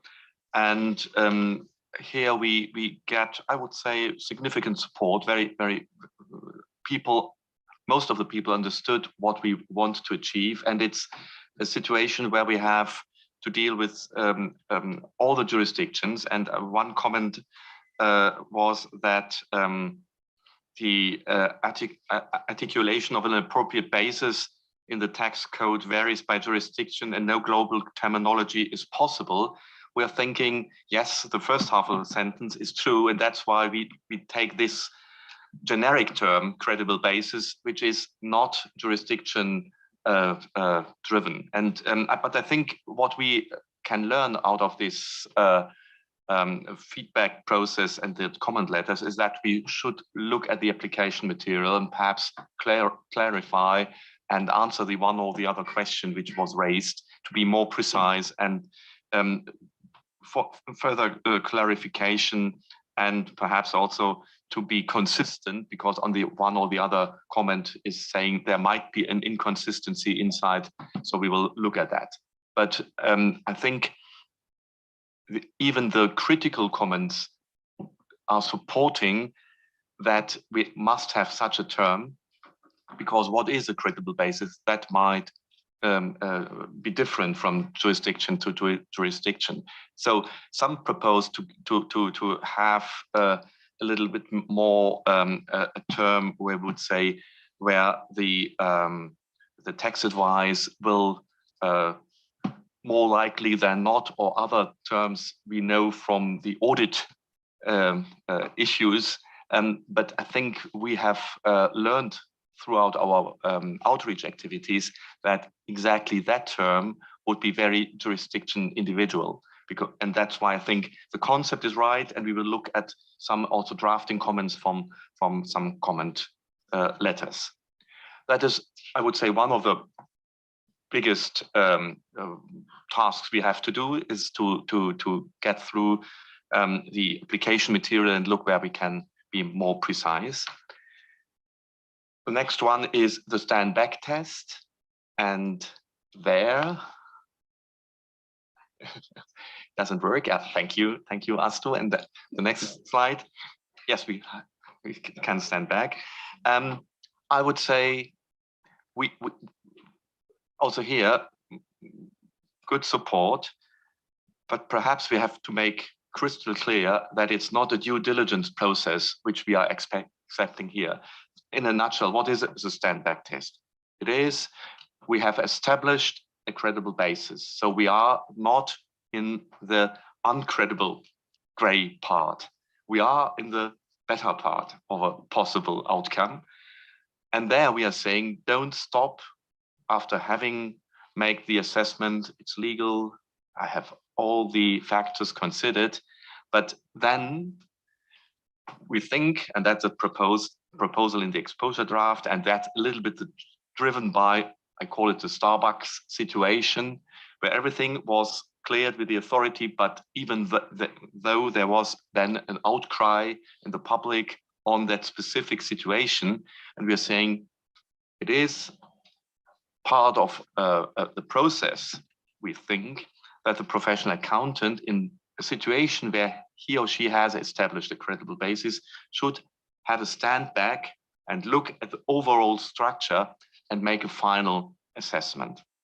But it is not, as I said, a complex process. It's just to reconsider and to have a wider scope or perspective, and to include other considerations, as we are calling the wider economic consequences. And some concerns were raised about these wider consequences. So I think our task is here to be clear which work effort we are expecting here. And I think that is something we can clarify in the application material. The next point of, I think, which is disagreements, we received only some concerns, and also here the majority was very supportive. There was, I think, the main question whether we should align the consequences or the proposed approach in section 380.20 and 280.20. So which steps we are expecting or proposing in a situation of disagreements. That means if the client is not following the advice you are proposing, and we will look at that to be here as consistent as possible. The next is documentation, and after having had a discussion on documentation this morning, you may imagine that we have received support, yes, but all range of proposals. Some people said we should say strongly encourage a documentation. Others said we should describe a situation where we are expecting a documentation where there is a high risk, so the risk management argument. And we have also a significant number of respondents said it should be a requirement. So I think that we will bring back to the board after having considered it in the task force, and we will come back with a proposal. Last but not least, I just want to give your attention to one comment from the PIOB, an encouragement to consider, and we will take this on board too, which is on transparency. That was a heading in the public interest matters. So there is a sentence that the board should consider to encourage the PAIB and the PAPP to transparency in the reporting of the client or the employing organization. This is an aspect we will, which is new to this discussion, and we will consider this. So I want to be in the time frame given. So the next steps, yes, we have a meeting in July where we will, not say hopefully, we will come with tweaks and proposals, which we then can present to the September CAC and the September board. And we will provide you with, in October and November, with advanced drafts for a second read in December. So we are still very, very confident that we will meet the scheduled timeline end of December in the December board meeting. So that's, I think that's all. And now Q&A. Thank you very much, Jens and Carla. And thank you for being able to provide us already with so substantial information and takeaways from the public consultation after such a short period after it finished. Thank you for that. So, Begonia, please. Well, the only thing I want to add is that we have already expressed several times in our briefing memos, observation memos, that we are very pleased with the approach that this project is taking. We understand that, well, the framework proposed for public accountants to deal with the ethical issue, with the taxation issues is a good approach and goes in the right direction. Thanks for mentioning about the transparency suggestion that we have made. And the only thing I would like to insist perhaps is that you have to keep, we should keep demanding high ethical standards, even if other unregulated professions don't have such standards. Well, only that if you could approach other stakeholders, it's always good. You've been talking about how useful has been the roundtables, but it's true that people tend to be very, well, sending common letters is more complicated. So if you continue doing that and talking with the European institutions is really a good thing. So from our point of view, this is a good project, and well, if everything goes as you plan, it will be ended soon. Thank you. Thank you very much, Begoña. Mark. Thank you. I think just really to sort of recognise that when the board voted to approve the exposure draft and the consultation, I think I said at the time it would be really interesting to see what feedback came, because I think this is a very hard project to land. And actually, I think the summary that Jens and Carla have given us is actually rather more positive than I actually thought would come out of the exposure. I think for me, the one point that really sort of stands out as being quite important is that the sort of legislative and regulatory framework around tax, and in particular the sort of anti-abuse processes, almost sort of on your issue around the credible basis, it almost suggests you evaluate your credible basis, and you need to continue to evaluate your credible basis. It's not a single issue. But I think otherwise it recognised that it seems to have landed in a very positive place thanks to the work of the task force. Thank you, Mark. And let me just take that opportunity to mention also that it's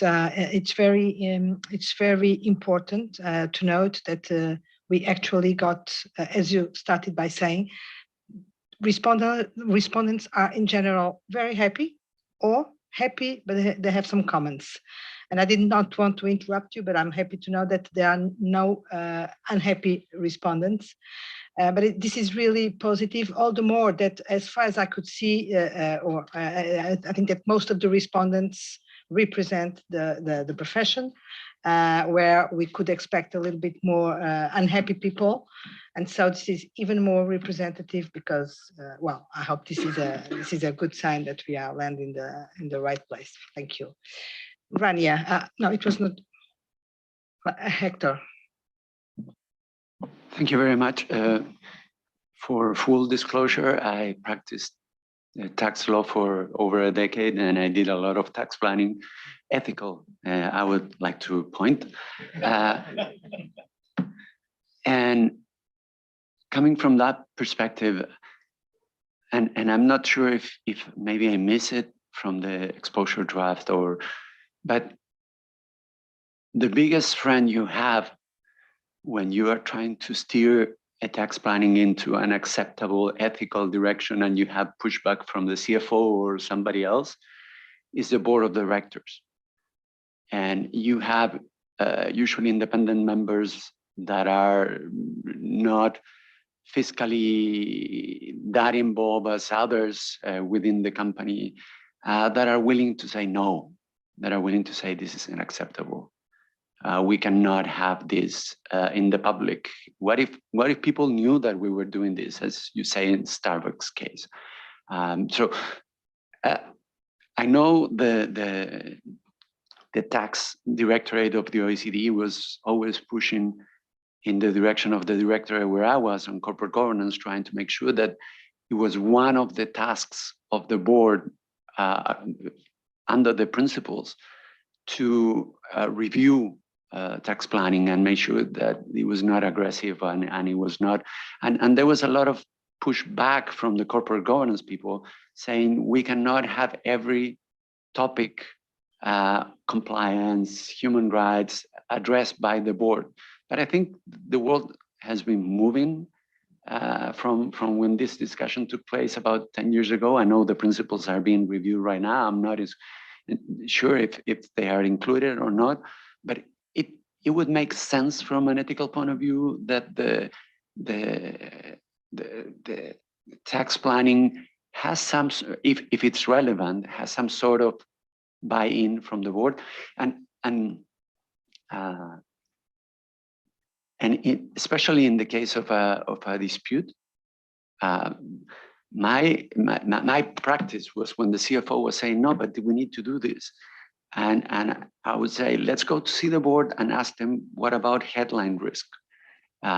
Newspaper, New York Times headline with the name of your company, is that acceptable or not? And usually it wasn't. So that's it. Thank you very much for that, Hector. I would add the audit committee to the board, but well, that's another discussion. Thank you. Just to react, we have it in an exposure draft, because in this disagreement was very brief on that. We said that there is, despite the situation for PAEB, who is in a hierarchy, whistleblowing, etc., this type of issues, we are saying those inform those charged with governance. But we are also here jurisdiction neutral. If you have a two-tier system, a one-tier system, independent, etc., but to include as one action or safeguard to communicate to those charged with governance. So, but perhaps we can reconsider and see whether it's clear enough, but that is something we can discuss in September. Thank you. Thank you, Jens. Ken. Thank you, Gabriela. Just a few comments from my perspective, and I do recognize this is really just the first pass at the exposure draft comments. So the task force is going to do its proper work, its full due diligence, and really go through the comments with a fine-tooth comb. But we've only really just gotten a sense of the direction, at least. And I probably share Jens's take that at first blush, we're not seeing any big any showstoppers, so to speak, and the direction is very encouraging. But I just sort of reflected on what you just said, Gabriela, that is it that respondents were generally supportive, or whether they were supportive but had certain comments of or points of feedback to share with the board, or were there one or two respondents who were literally saying, this should stop and we shouldn't go any further? And I did get a sense that there might be one or two of those, and that's what I said. Maybe when the task force comes to the board in September, let's have a bit more of the granularity in terms of responses, so that at least we have the full picture. My second point is in relation to our interaction with the European Commission. I think we did have a couple of calls, or one or two calls over the last few weeks, and if I recall, in terms of the feedback we collected from them, what they did share is, and that's really more important of information to the board, that they did review the exposure draft, and they didn't see anything that would contradict what they were trying to do. Just to be clear, the Commission is trying to put in place a safe framework to address, first of all, the topic of tax evasion, which clearly is sort of the no-claw, the illegal sort of issues, and secondly, the issue of aggressive tax avoidance, which basically this project is also in a way responding to in the public interest. And I think what I would take from that conversation we had with them is more the sense that they saw this project as being supportive of what they're trying to do in the public interest, and not so much getting in the way of what they are intending to do from a regulatory perspective, because to be clear, they're really approaching it from the regulatory angle.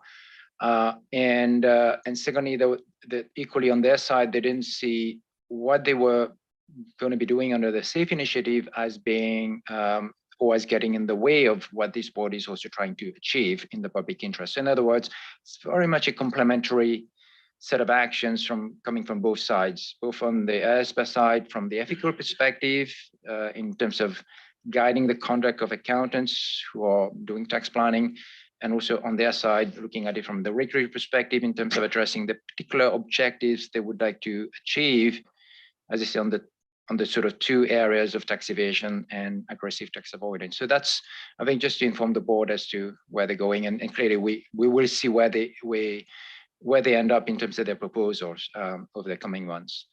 And maybe my third point is, and maybe that's on the slide on the stand back.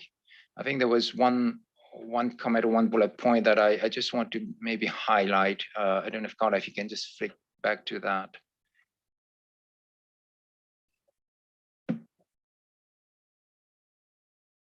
okay, so maybe that's this one. So it's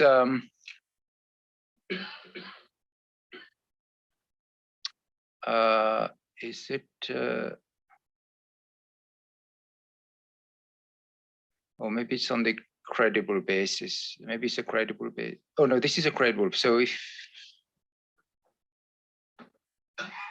yeah, so I think there was one comment that sort of talked about second guessing.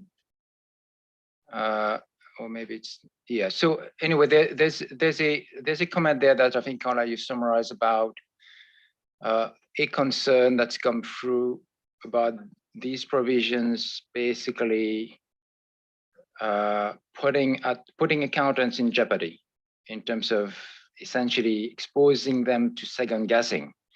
This is not a concern that is being raised for the first time. On a number of projects in the past that the board has undertaken, there has been that sort of comments that's come through, that sort of concern about accountants being, let's say, concerned about being subjected to second guessing and therefore really being exposed to, well, litigation and whatever. So the way the board has approached it in the past is to say, absolutely not. This is not the intent of the board to expose the profession to second guessing, because if that indeed was the case, maybe you don't even need a code of ethics, because anything you will do, you will be exposed to second guessing, and therefore you will never get things right. The way we did it under the no crop project, and because this concern was so strong, that would put in a provision in the no crop sections to emphasize the point about acting in good faith.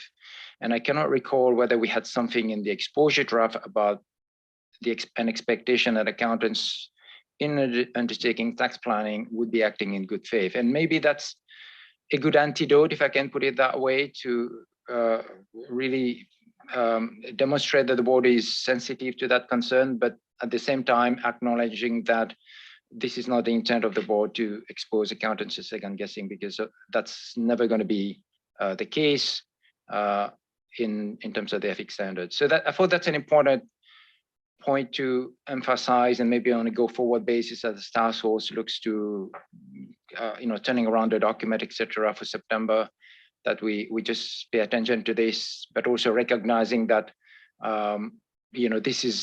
this should not in a way put an obstacle to the board moving forward. Thank you. Thank you very much, Ken.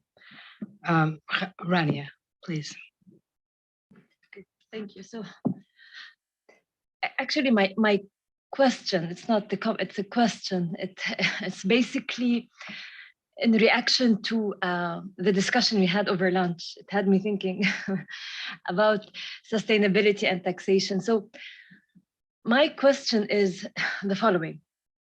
So in light of our work on sustainability, could we envision potentially a situation where, so you're helping your client plan their taxes, and in theory, you're supposed to help them pay the legal minimum, but at the same time, that legal minimum is not exactly aligned with the public interest from a sustainability standpoint. And really that would really depend on how efficient and effective the tax policies are in that jurisdiction. And I give you an example. For instance, carbon taxes. It could be that the carbon taxes are not high enough to really motivate a company to switch to cleaner energy, because it's more costly to switch to cleaner energy than to pay the tax. So this is, I'm just giving an example. Or for example, fuel subsidies. Actually, this is one of the criticism against many countries that have committed to climate goals, but at the same time, they continue to give fuel subsidies, fossil fuel subsidies. So my question is, I'm not trying to be philosophical or to make your job more difficult, and feel free not to respond. I'm just putting it out on the table in the context of our work on sustainability and all this fuss around it. And we're we have embarked on this project, could this be a question that we are faced with somewhere down the line?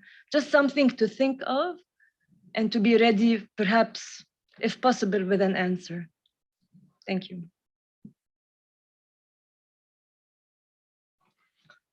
Thank you for these comments. I will just quickly respond. Yes, tax is part of the some sustainability frameworks. And if there is an inconsistency between, for example, the published tax planning principles and part of the sustainability reporting and the actual doing, there is in our part, in the part of the tax advice, we have included this as a part of the stand back obligation. What we didn't have done is to say in each and every framework, tax is part of the sustainability framework, because that would be not neutral to the framework. But I think that is something, the consistency issue between doing here and here, that's what the first remark. The other remark is just to be clear, the tax planning section is only for someone who is not doing assurance work. So it's not the question of doing some assurance on the one side, that is covered by the other part, so to say, only to be clear. But we will consider this, your point. So I thank you for raising that. And a very quick remark to Ken's 3 points. One is, yes, we have 3 or 4 comment letters. We are just saying we are not the opinion that the code, what I mentioned at the beginning, should include tax planning. But then they gave detailed advice. If you're not confirming, here are our comments. So not radical no, but say we are still of the opinion it would be better to have only application guidance material, but we are seeing the situation that you are marching in a different direction. So not a full stop, but to say yes, but, or no, but. So that's why I'm happy that this is a constructive response and not only no response. And last but not least, to the SAFE project, just to that everyone is informed, we are coming to the end of the period of the European Commission. And the question is whether the European Commission will be able to stick on the timeline to publish this enabler regulation directive, because they have to do this till November, October. Otherwise, they are in the mode of elections and no project will go through the parliament anymore. No time would be left, just as an information. But the more it is important to say that the relaxation perhaps on the side of the Commission is partly also because there is no gap in the future. So they have seen that there is something on the ethical base, so they can reduce their responsibility on the more administrative side. And the SAFE proposal in its core is an administrative tool to be sure that every tax advice given in the European Commission is registered, and by that in the scope of an enforcement authority. So that is the only remaining issue of the SAFE initiative. I just want to highlight, so they are more than one time said, we don't want to regulate the profession. We just want to be sure that there is a market which is regulated for for advisors from third parties, from third countries, but also inside the European Union. Thank you, Jens. Let me just confirm that I understood well when you say that they came to the conclusion that there isn't exactly a gap, because there is something is what we are doing. Yes, that was out of the conversation. You were also part of the task and member of the task force. Yes, and they said, wonderful. Good, we don't want to interfere, go on with your project. We don't want to regulate the profession. And we are seeing that you're on the same page as we are in the expectation of what should be done. But they never would say, a regulation by the profession is always in their mind, or a self-regulatory or whatever they call it is enough. But they're saying no need of acting in that field now. So that was the exact wording we witnessed. Thank you, Ken. Sorry, Jens. Would it be worth maybe informing the board about your expected appearance in July? Yeah, mentioned it very superficially at the start. I didn't say that it was me. I said that IESBA has been invited because it's me who has been invited, but of course it's not because of me. So it's the IESBA. So that's how I put it. But yes, it's going to be me who is going to be to have to be there, unfortunately. But it is what it is. That's what they want. But thank you, Ken, for reminding us about that. Okay, that's very good news. Jens, is that? Oh, thank you very much. Thank you. Thank you for this wonderful work done and achievements, and for the update so close to the end of the consultation. Okay, we can now move to the next item in the agenda, and the next item in the agenda is for Andy to update us on the PI rollout.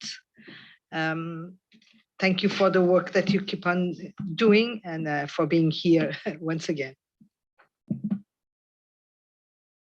Yeah, I just looking towards we have some slides for that to come up. Oh, I don't get the clicker? Or you can have it actually, so maybe, yeah. Oh, you don't think it works? Oh, okay. Well, I guess. So anyway, let me start and thank really want to thank Jeff and Laura for providing such outstanding support to the working group. The working group has made prior reports to the board about various outreach efforts, but today is really an update on a couple of things, which includes the IEESB's coordination and where they are. So the purpose is really to inform the board the progress of that and where they're going. And then I'm going to make some just informative remarks as to the jurisdictional database. So I'm going to, so NAM has been our liaison with the IEESB. So I'm going to turn the floor and the clicker somehow over to you. So take it away. Thank you, Andy. Oh.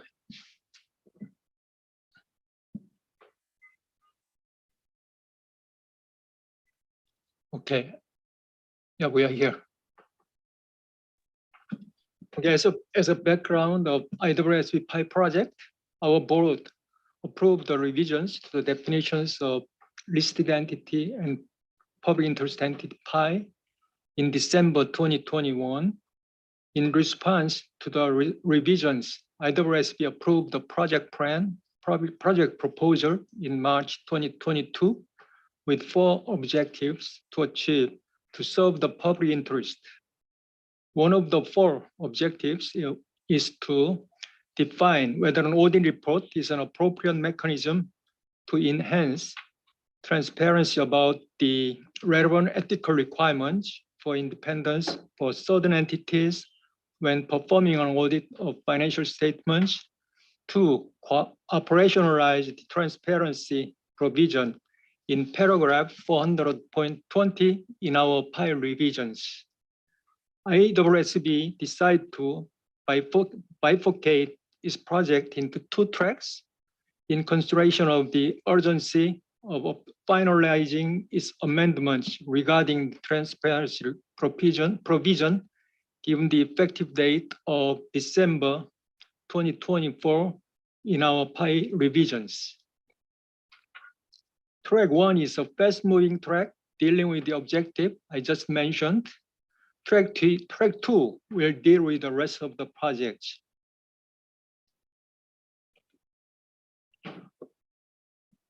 In March 2023, IEESB considered its task force's analysis of ED comments and was generally supportive of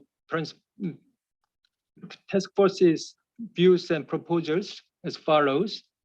First, revisions to ISO 700 revised and ISO 260 revised are necessary.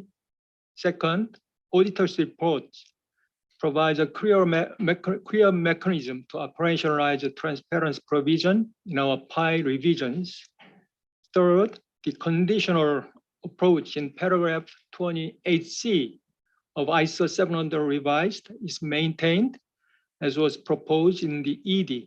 Lastly, IESB will consider revisions to ISRE, International Standard for Review Engagement 2400 revised with respect to review reports as part of track 2, which will come later. IESB suggested that the task force consider a little tweak to ISA 260 revised by adding a new requirement in relation to communication to auditors' independence with those charged with governance.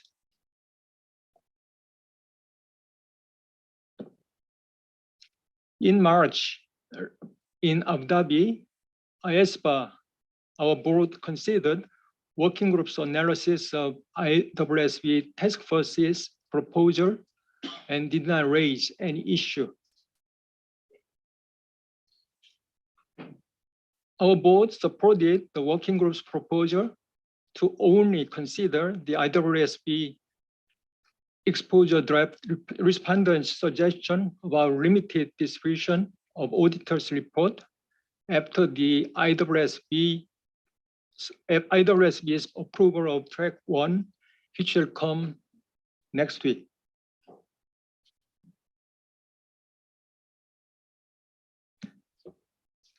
IESB task force will seek approval its final text next week, which will include the following. First, refinement to paragraph 28C, 50, and A35A of ISO 700 revised. Secondly, new requirement in paragraph 16A of ISO 260 revised to address ex post communication with those charged with governance about the independence requirement applied for audit engagements. Lastly, the effective date will be December 24, 2024, the same as that of our PI revisions.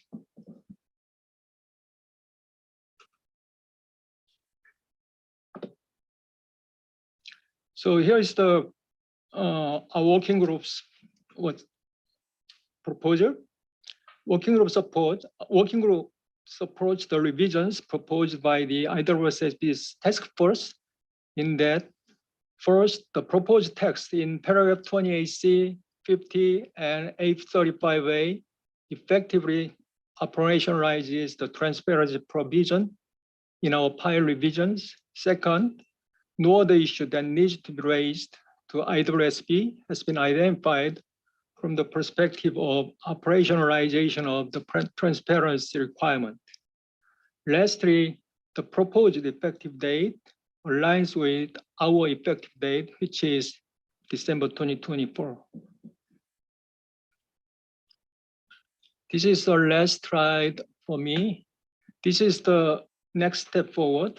IESB will approve the final text for track 1 next week. In connection with track 2, the TF plans to seek approval by IESB board is exposure draft in June next year, and followed by the final approval of the pronouncement in December 2026. I believe that's all for me. Thank you, Sugnam. Yes, and I believe we previewed this in March, and the working group's view that the IESB has effectively operationalized in the auditing standard what we had so delicately placed in our ethics provision. But if anyone disagrees with that, I certainly would love to hear from anyone now. And as mentioned, this other project is to operationalize further the the far reaches of expanding the PI category throughout the auditing provisions. And that's really more of just the end result of what we've done here, but the direct result is the transparency requirement. So the next item that I wanted to just, again, thanks Nam for that. Does that clicker work? Oh, okay, you did it. Oh, wow. Is just a jurisdictional PI database. As you recall, one of the items that, as we were developing the standard, and we had the mandatory categories, there were some other mandatory categories that were in an exposure draft. We took them out, and we committed to increasing the jurisdictional PI database for a couple of reasons. One is to further explore whether there's in the implementation, post-implementation study, there's a need to further expand our scope, but also mainly to provide feedback to the jurisdictions as they refine the code for their jurisdictions as to what's happening around the world, so they could share that information. We had many webinars and so forth where we got people together from various jurisdictions, and they shared their stories of how they operationalize it. And one reason why we didn't stipulate the minimum size of companies, et cetera, is because the definition of PI and its impact on the systemic impact on the economy is really not meant for a global standard. That was really up for the a local definition.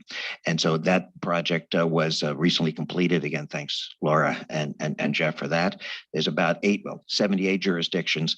I mean, the results you could see if you want to look at them yourselves is that our main categories are definitely stand out, that are mandatory categories as the most applied category, and then the other the investment trusts and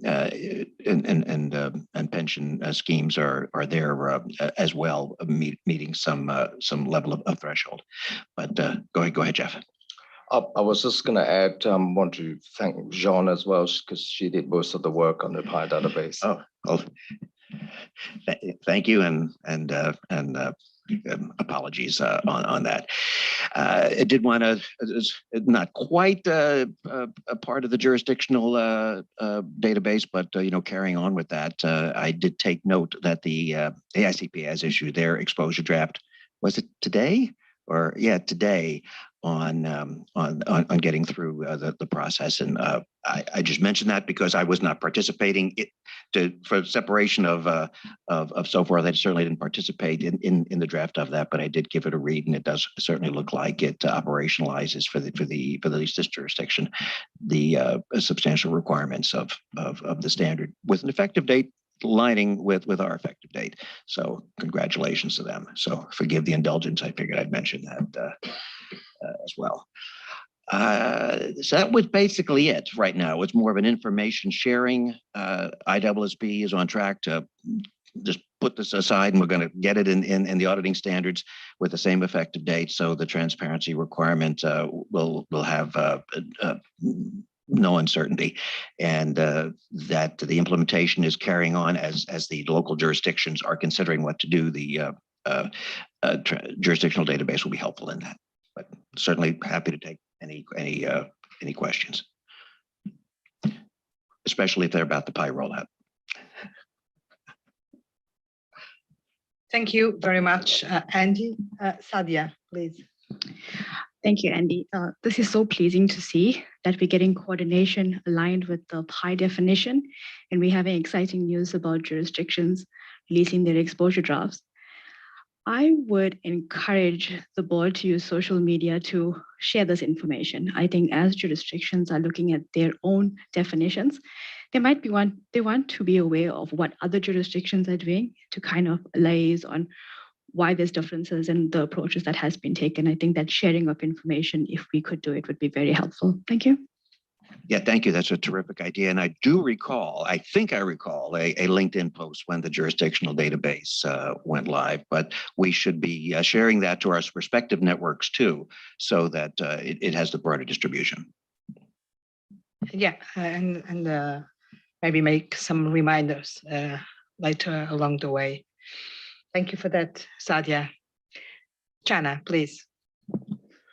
So, Andy, just to give you the good news that on the 31st May board meeting, APSB also approved the standard. It's not issued as yet, but approved the standard on the PI definition. Of course, our one was a bit higher because it already includes the pension entities. Which is an existing requirement in Australia, but it's done and it has the same effective date as the IESBA code. Very good. It's very good to know that, Chana. Ken? Thank you, Gabrielle. Two questions. Well, first of all, I think this has been excellent work done by our staff team, despite all the pressures. No pressure, I'm just saying. But really, I couldn't be more pleased. We did commit to developing this jurisdictional PI database, and we managed to get through to it. But I think the question that will come up is, this is sort of fresh off the press, but in a year's time, in 2 years' time, in 3 years' time, how do we keep this evergreen? So maybe that's more a reminder to us, to myself and to my team, as to how we're gonna approach this. And because once it's out, we have to make sure that it is kept refreshed so that it stays relevant. And Andy, you want to comment on this? No, I was going to say, especially as the various jurisdictions do operationalize it, then they could be refined with what is ending up in those standards. And absolutely. And just in that regard, Gabrielle, to your point, let's also make sure that we connect into our networks to make sure that there's visibility, there's awareness. And we can do this internally through IFAC. So let us also make sure that we're connecting into sort of colleagues across the IFAC organization to make sure that they're also giving visibility and raising awareness about the existence of its database.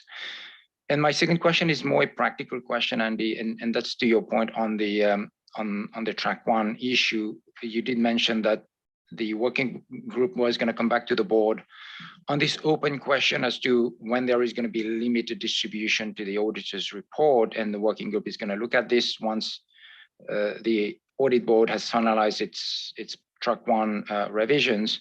What is your anticipated time frame in terms of coming back to the board with some thoughts?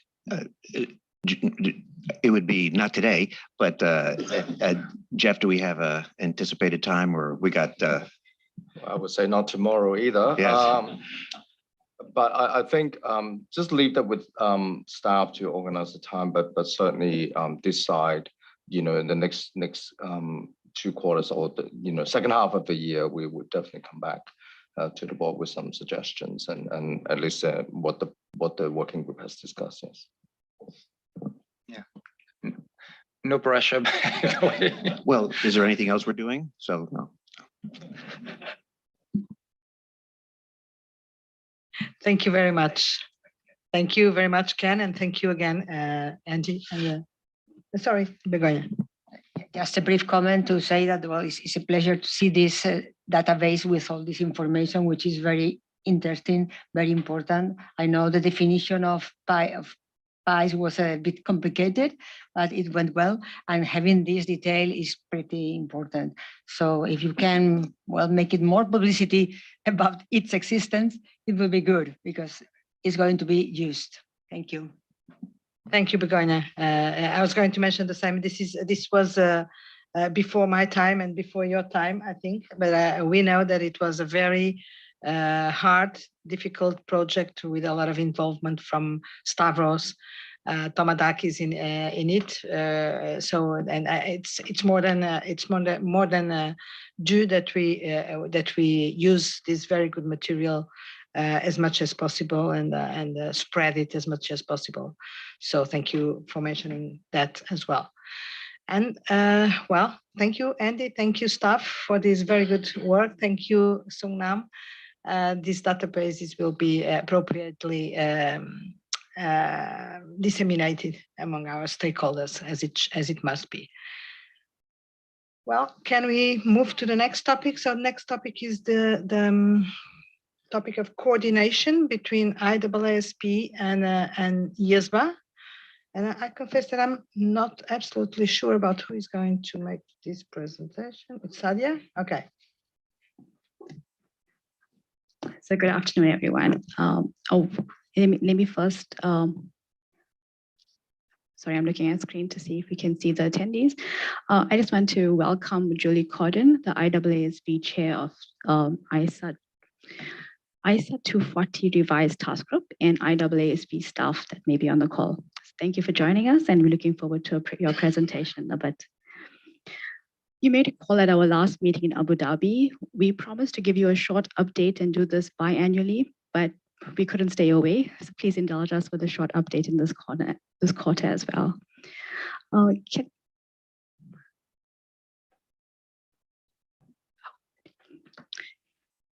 If this quarter has, as I was reflecting on the last quarter, I learned two things about coordination. Firstly, coordination is work. And this comes from all sides. I saw the IAASB staff, I saw coordination consideration at task force, and then we also have specific liaison members on specific projects, as well as this is being done at the IAASB. So I think it's a good time to appreciate all involved in the coordination effort.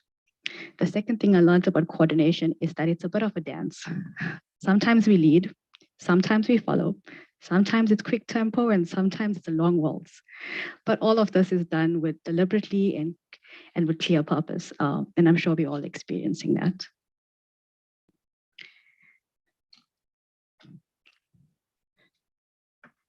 So in the last quarter, we held a IAASB IESBA liaison video conference. This is done biannually.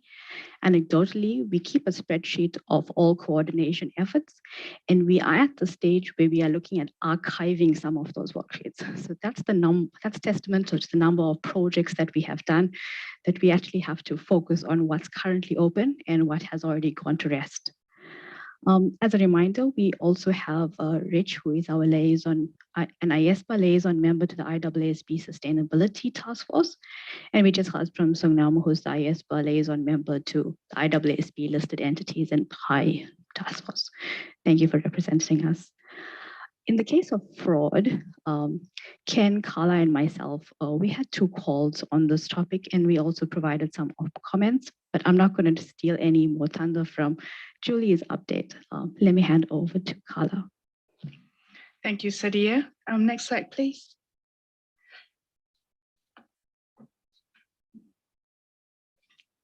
No, before, the one before, thank you. As Sadia's mentioned, at the staff level, we maintain a coordination worksheet which is shared on a quarterly basis with technical directors and as required with the liaison members. This worksheet contains all the projects that's being undertaken on the IAASB side and the IESBA side, and the next 2 sites, you'll be able to see what projects are there. And for the benefit of the new members, I will go into a bit more detail on some of the projects that don't have a corresponding project in the site. So for example, sustainability has been mentioned during the session, so I wouldn't go too much in detail on the work that's been done on sustainability, but I will briefly mention fraud, going concern, LC, audit evidence, and you've had update from Andy and Sunam on PI. So first of all, we have the project on fraud. It is chaired by Julie, and this project was approved by the IAASB in December 2021. The key matters being addressed emphasize on the clarity of auditors' responsibility and to reduce the ambiguity of the inherent limitations of audit and auditors' responsibility. It is also to update the revisions that was made to ISA 315, which is undefined assessing material misstatements. And the other revision that was made to the draft will be enhancement in relation to communication with those charged with governance. The IAASB board will be having the next discussion in June 2023, and Julie will take us in following session in terms of the proposals that Sadia, Ken, and myself reviewed in the last few weeks. Sorry, I almost forgot your names. The next project is Going Concern, which is chaired by Josephine Jackson. The project proposal was approved March 2022, and the final approval expected in June 2025. The ED is currently out for comment, and the consultation date is due to conclude August 2023. The matters that the Going Concern Task Force consulted on deals with confidentiality and makes specific reference to section 114 of the code, which is the requirement to comply with the principle of confidentiality.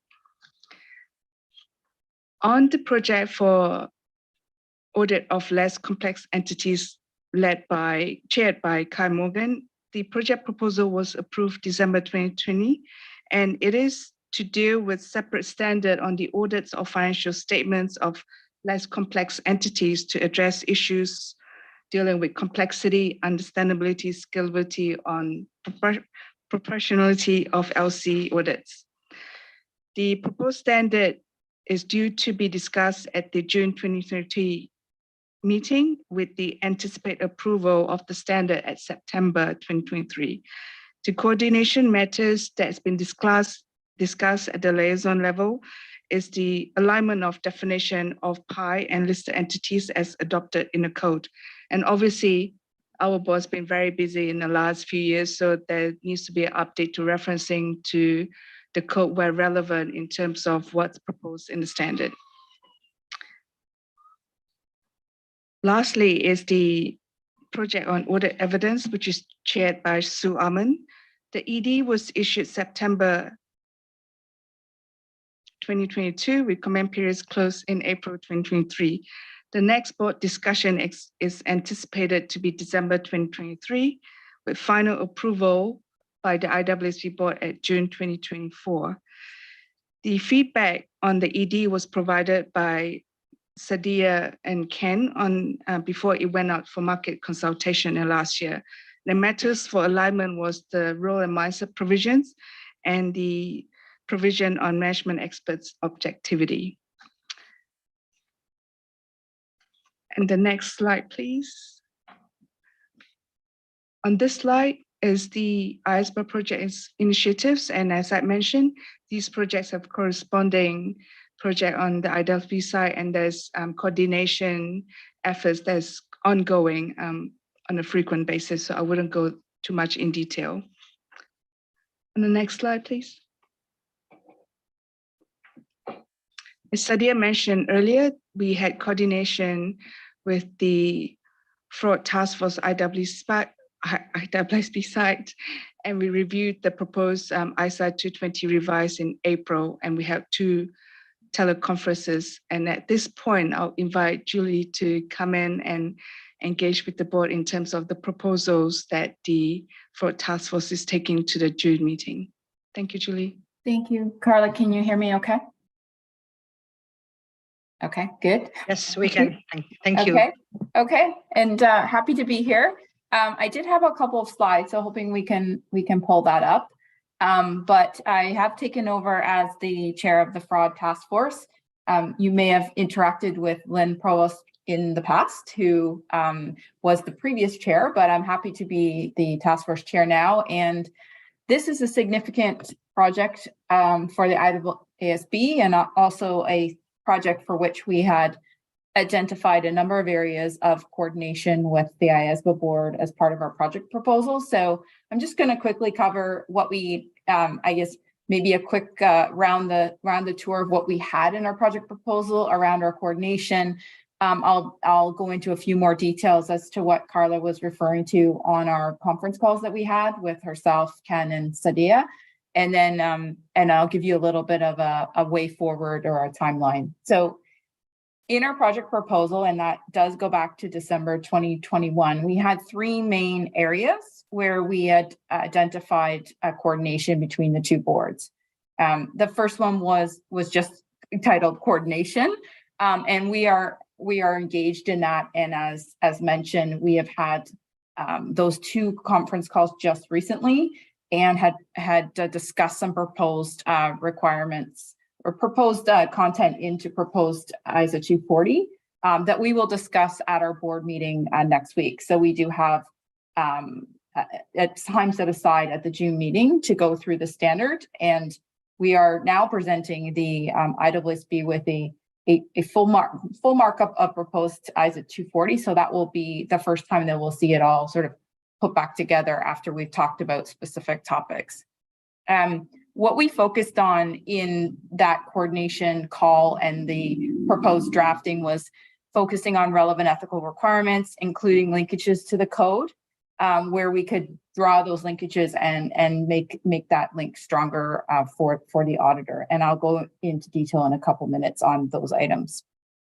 One of the other items in our project proposal was to develop some non-authoritative guidance on the relationship between ISO 240, so the fraud standard, and ISO 250, which is the non-compliance with laws and regulations standard, and any other ISOs. So we haven't touched this one yet.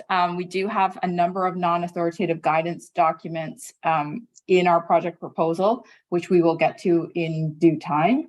But to the extent that we have that standard finalized, we have some wording finalized within the proposal, and we move on to the non-authoritative guidance, we will definitely request input from your board liaison members and staff in the development of that material. And then I would say the third item there, we call it collaboration, but really continued collaboration to the extent that there are opportunities either from the IESBA's perspective or your board's perspective, where we can encourage actions by others in the ecosystem. So before my time as the chair, but I know there was a document issued by IESBA back in October 2022 that touched on sustainability reporting, touched on concerns around greenwashing, and I believe at the time there was some coordination and collaboration done on that topic. So we continue to have that as an action item within our plans. So I mentioned some specifics, areas where the fraud task force, just the next slide, please. Areas where the fraud task force had gone through and considered whether there needed to be, whether it might be a footnote, whether it might be application material, whether it might be something different in drawing that link between 240 and the code. These were the areas that we touched on. So these were the areas that we talked about in our conference calls that were referenced earlier. So I won't read these all out to you, but you can see that as you go through the different topics within ISO 240, there are a number of places where we thought it would be a helpful point to pause and either add some references or some content with respect to how there's a link to the IESBA code. Specifically, when we had our conversations, there was an ask for the task force, for my task force, to focus on definitions. So certain terms are affiliated with fraud. So you think about corruption, bribery, money laundering, third-party fraud. We have now added new application material in our proposals to draw out that concept and focus to make sure that what we were putting in our material was truly not in conflict with the IESBA code. So that was one area that we focused on. There are also appendices to the proposed standard. There are appendices in the extant standard, but we've updated some of the appendices in our proposals, and we wanted to ensure that the fraud risk factors that we had in those appendices were appropriately described. So we've got some feedback on those areas as well as part of the coordination. And then maybe a couple of areas to highlight, because you might be wondering what else did you do in your proposals. We talked about the ongoing nature of communications with management and those charged with governance. And in particular, there was a spot where we thought it was appropriate to highlight that members of the engagement team that could be out there engaging with management or having conversations with those charged with governance on fraud-related matters needed to think about the manner in which they're communicating that information, the way in communications are conducted. And so there was an opportunity to link to the IESBA code in that case, where the code highlights that this may involve a sort of standing one's ground when you're confronted with these kinds of dilemmas or situations. It was also an opportunity to work in the concept of potentially challenging management. And so we felt that was a good add there in the standard. And then we focus, one of our focus areas in this project was on the auditor's report and transparency in the auditor's report. And so you'll be well aware that there could be situations where an auditor needs to think about reporting certain matters and whether there's implications of communicating about a matter, particularly in the key matters section, that could have consequences as it relates to relevant ethical requirements. And so we did include a reference there around things the professional accountant may need to consider if they're considering whether there's a duty of confidentiality. And that was another area where we felt it was really a nice link to the code with the content we already had. There, of course, if you want to read all about the standard, there's a paper that we'll be discussing next week at our board meeting that goes into much more detail, but these were a couple of the items I thought we were worth highlighting, so you got a little bit of a sense as to what we were proposing in our standard. Of course, all of this is up for debate at our board meeting next week, and to the extent that we need to revert back to the group and chat again, we will definitely do that, and we're certainly committed to doing that on an ongoing basis. And then lastly, just a few comments on the way forward. So as I mentioned, June is a big meeting for us.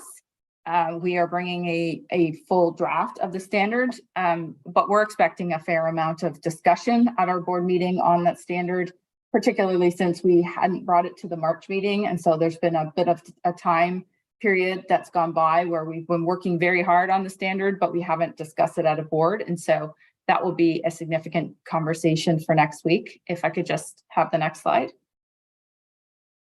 And then, of course, we will have September and we will have December. And so what we're planning at the moment is that we will approve the exposure draft in our December meeting. So that would be give us the June meeting, the September meeting, and then ultimately approve the exposure draft in December. Also in September, we have the opportunity to go to the CAG meeting and discuss any topics there as well. And then there'll be continued deliberations of the standard once we get the comments back from exposure in sort of the 2024, later 2024 timeframe, and the expected approval of as a 240 at the moment is March 2025. The thinking there as well is that, and I'm way ahead of myself here, but if you want to ask about implementation date, that would be sometime 18 months or so after that date. And there is a plan to at least try to align certain projects together. So the going concern project, for instance, and the fraud project, if we can try to align those implementation dates, that would be beneficial, because both of those projects have implications around the auditor's report, as an example, where it'd be helpful to have those effective at the same time. So of course, during this time, to the extent that first of all, we have any feedback from our board that we need to circle back on, we will do that. And to the extent that we have other things that we need to coordinate on, we are committed to do that as well. That was all my prepared comments. So happy to take any questions if there are any. Thank you very much, Julie and Sadia as well for the presentation, for the great coordination that is being put in place between the two boards, and which is absolutely necessary, and about which we have been urged and receiving a lot of comments and requests about the need to keep coordinated. So thank you for that. Are there any comments or questions or suggestions to Sadia and Julie?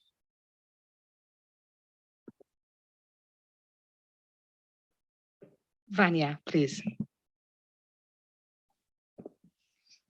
Thank you, Judy. Very good presentation. And we at IOC, we are following questions related to fraud. So for us, it would be very interesting to follow with you the project in the aspect that IESBA is working. So I would really appreciate if you could keep a contact on that. I'll count on Sadia to help us doing so. Thank you.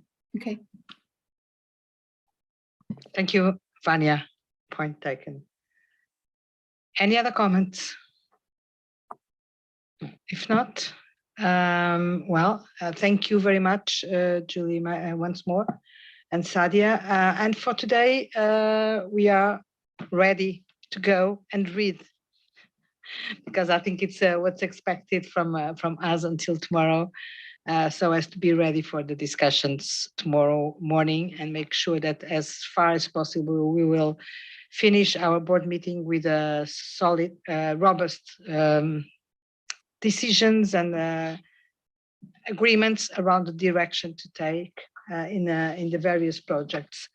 So thank you very much for this meeting, and we will reconvene tomorrow at 9:15, if I'm not wrong. Yes, we are starting at 9:15. We do have an external speaker who's joining us, I think, from the West Coast. So that's why it's important to stick to the schedule.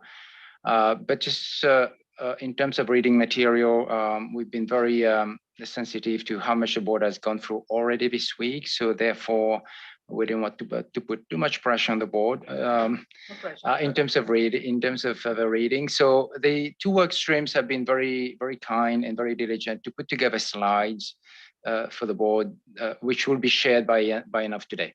So ahead of the sessions tomorrow on sustainability, you will see slides coming through in your inboxes from WS1 and WS2. But tomorrow is 9:15. Thank you. Thank you, Ken, and great. A big thank you to the staff. I don't know if they are here or who is here for this turnaround of not of the documents in this case, but the proposals until the end of the day. We know how hard it is to make things advance while we are meeting, but this is also the reason why we meet for 1 week, is to make sure that we make the best out of and to take all the profit of the time that we are here together. So thank you to everybody. See you tomorrow. Have a good rest. Take a walk before reading. And see you tomorrow and at 9:15.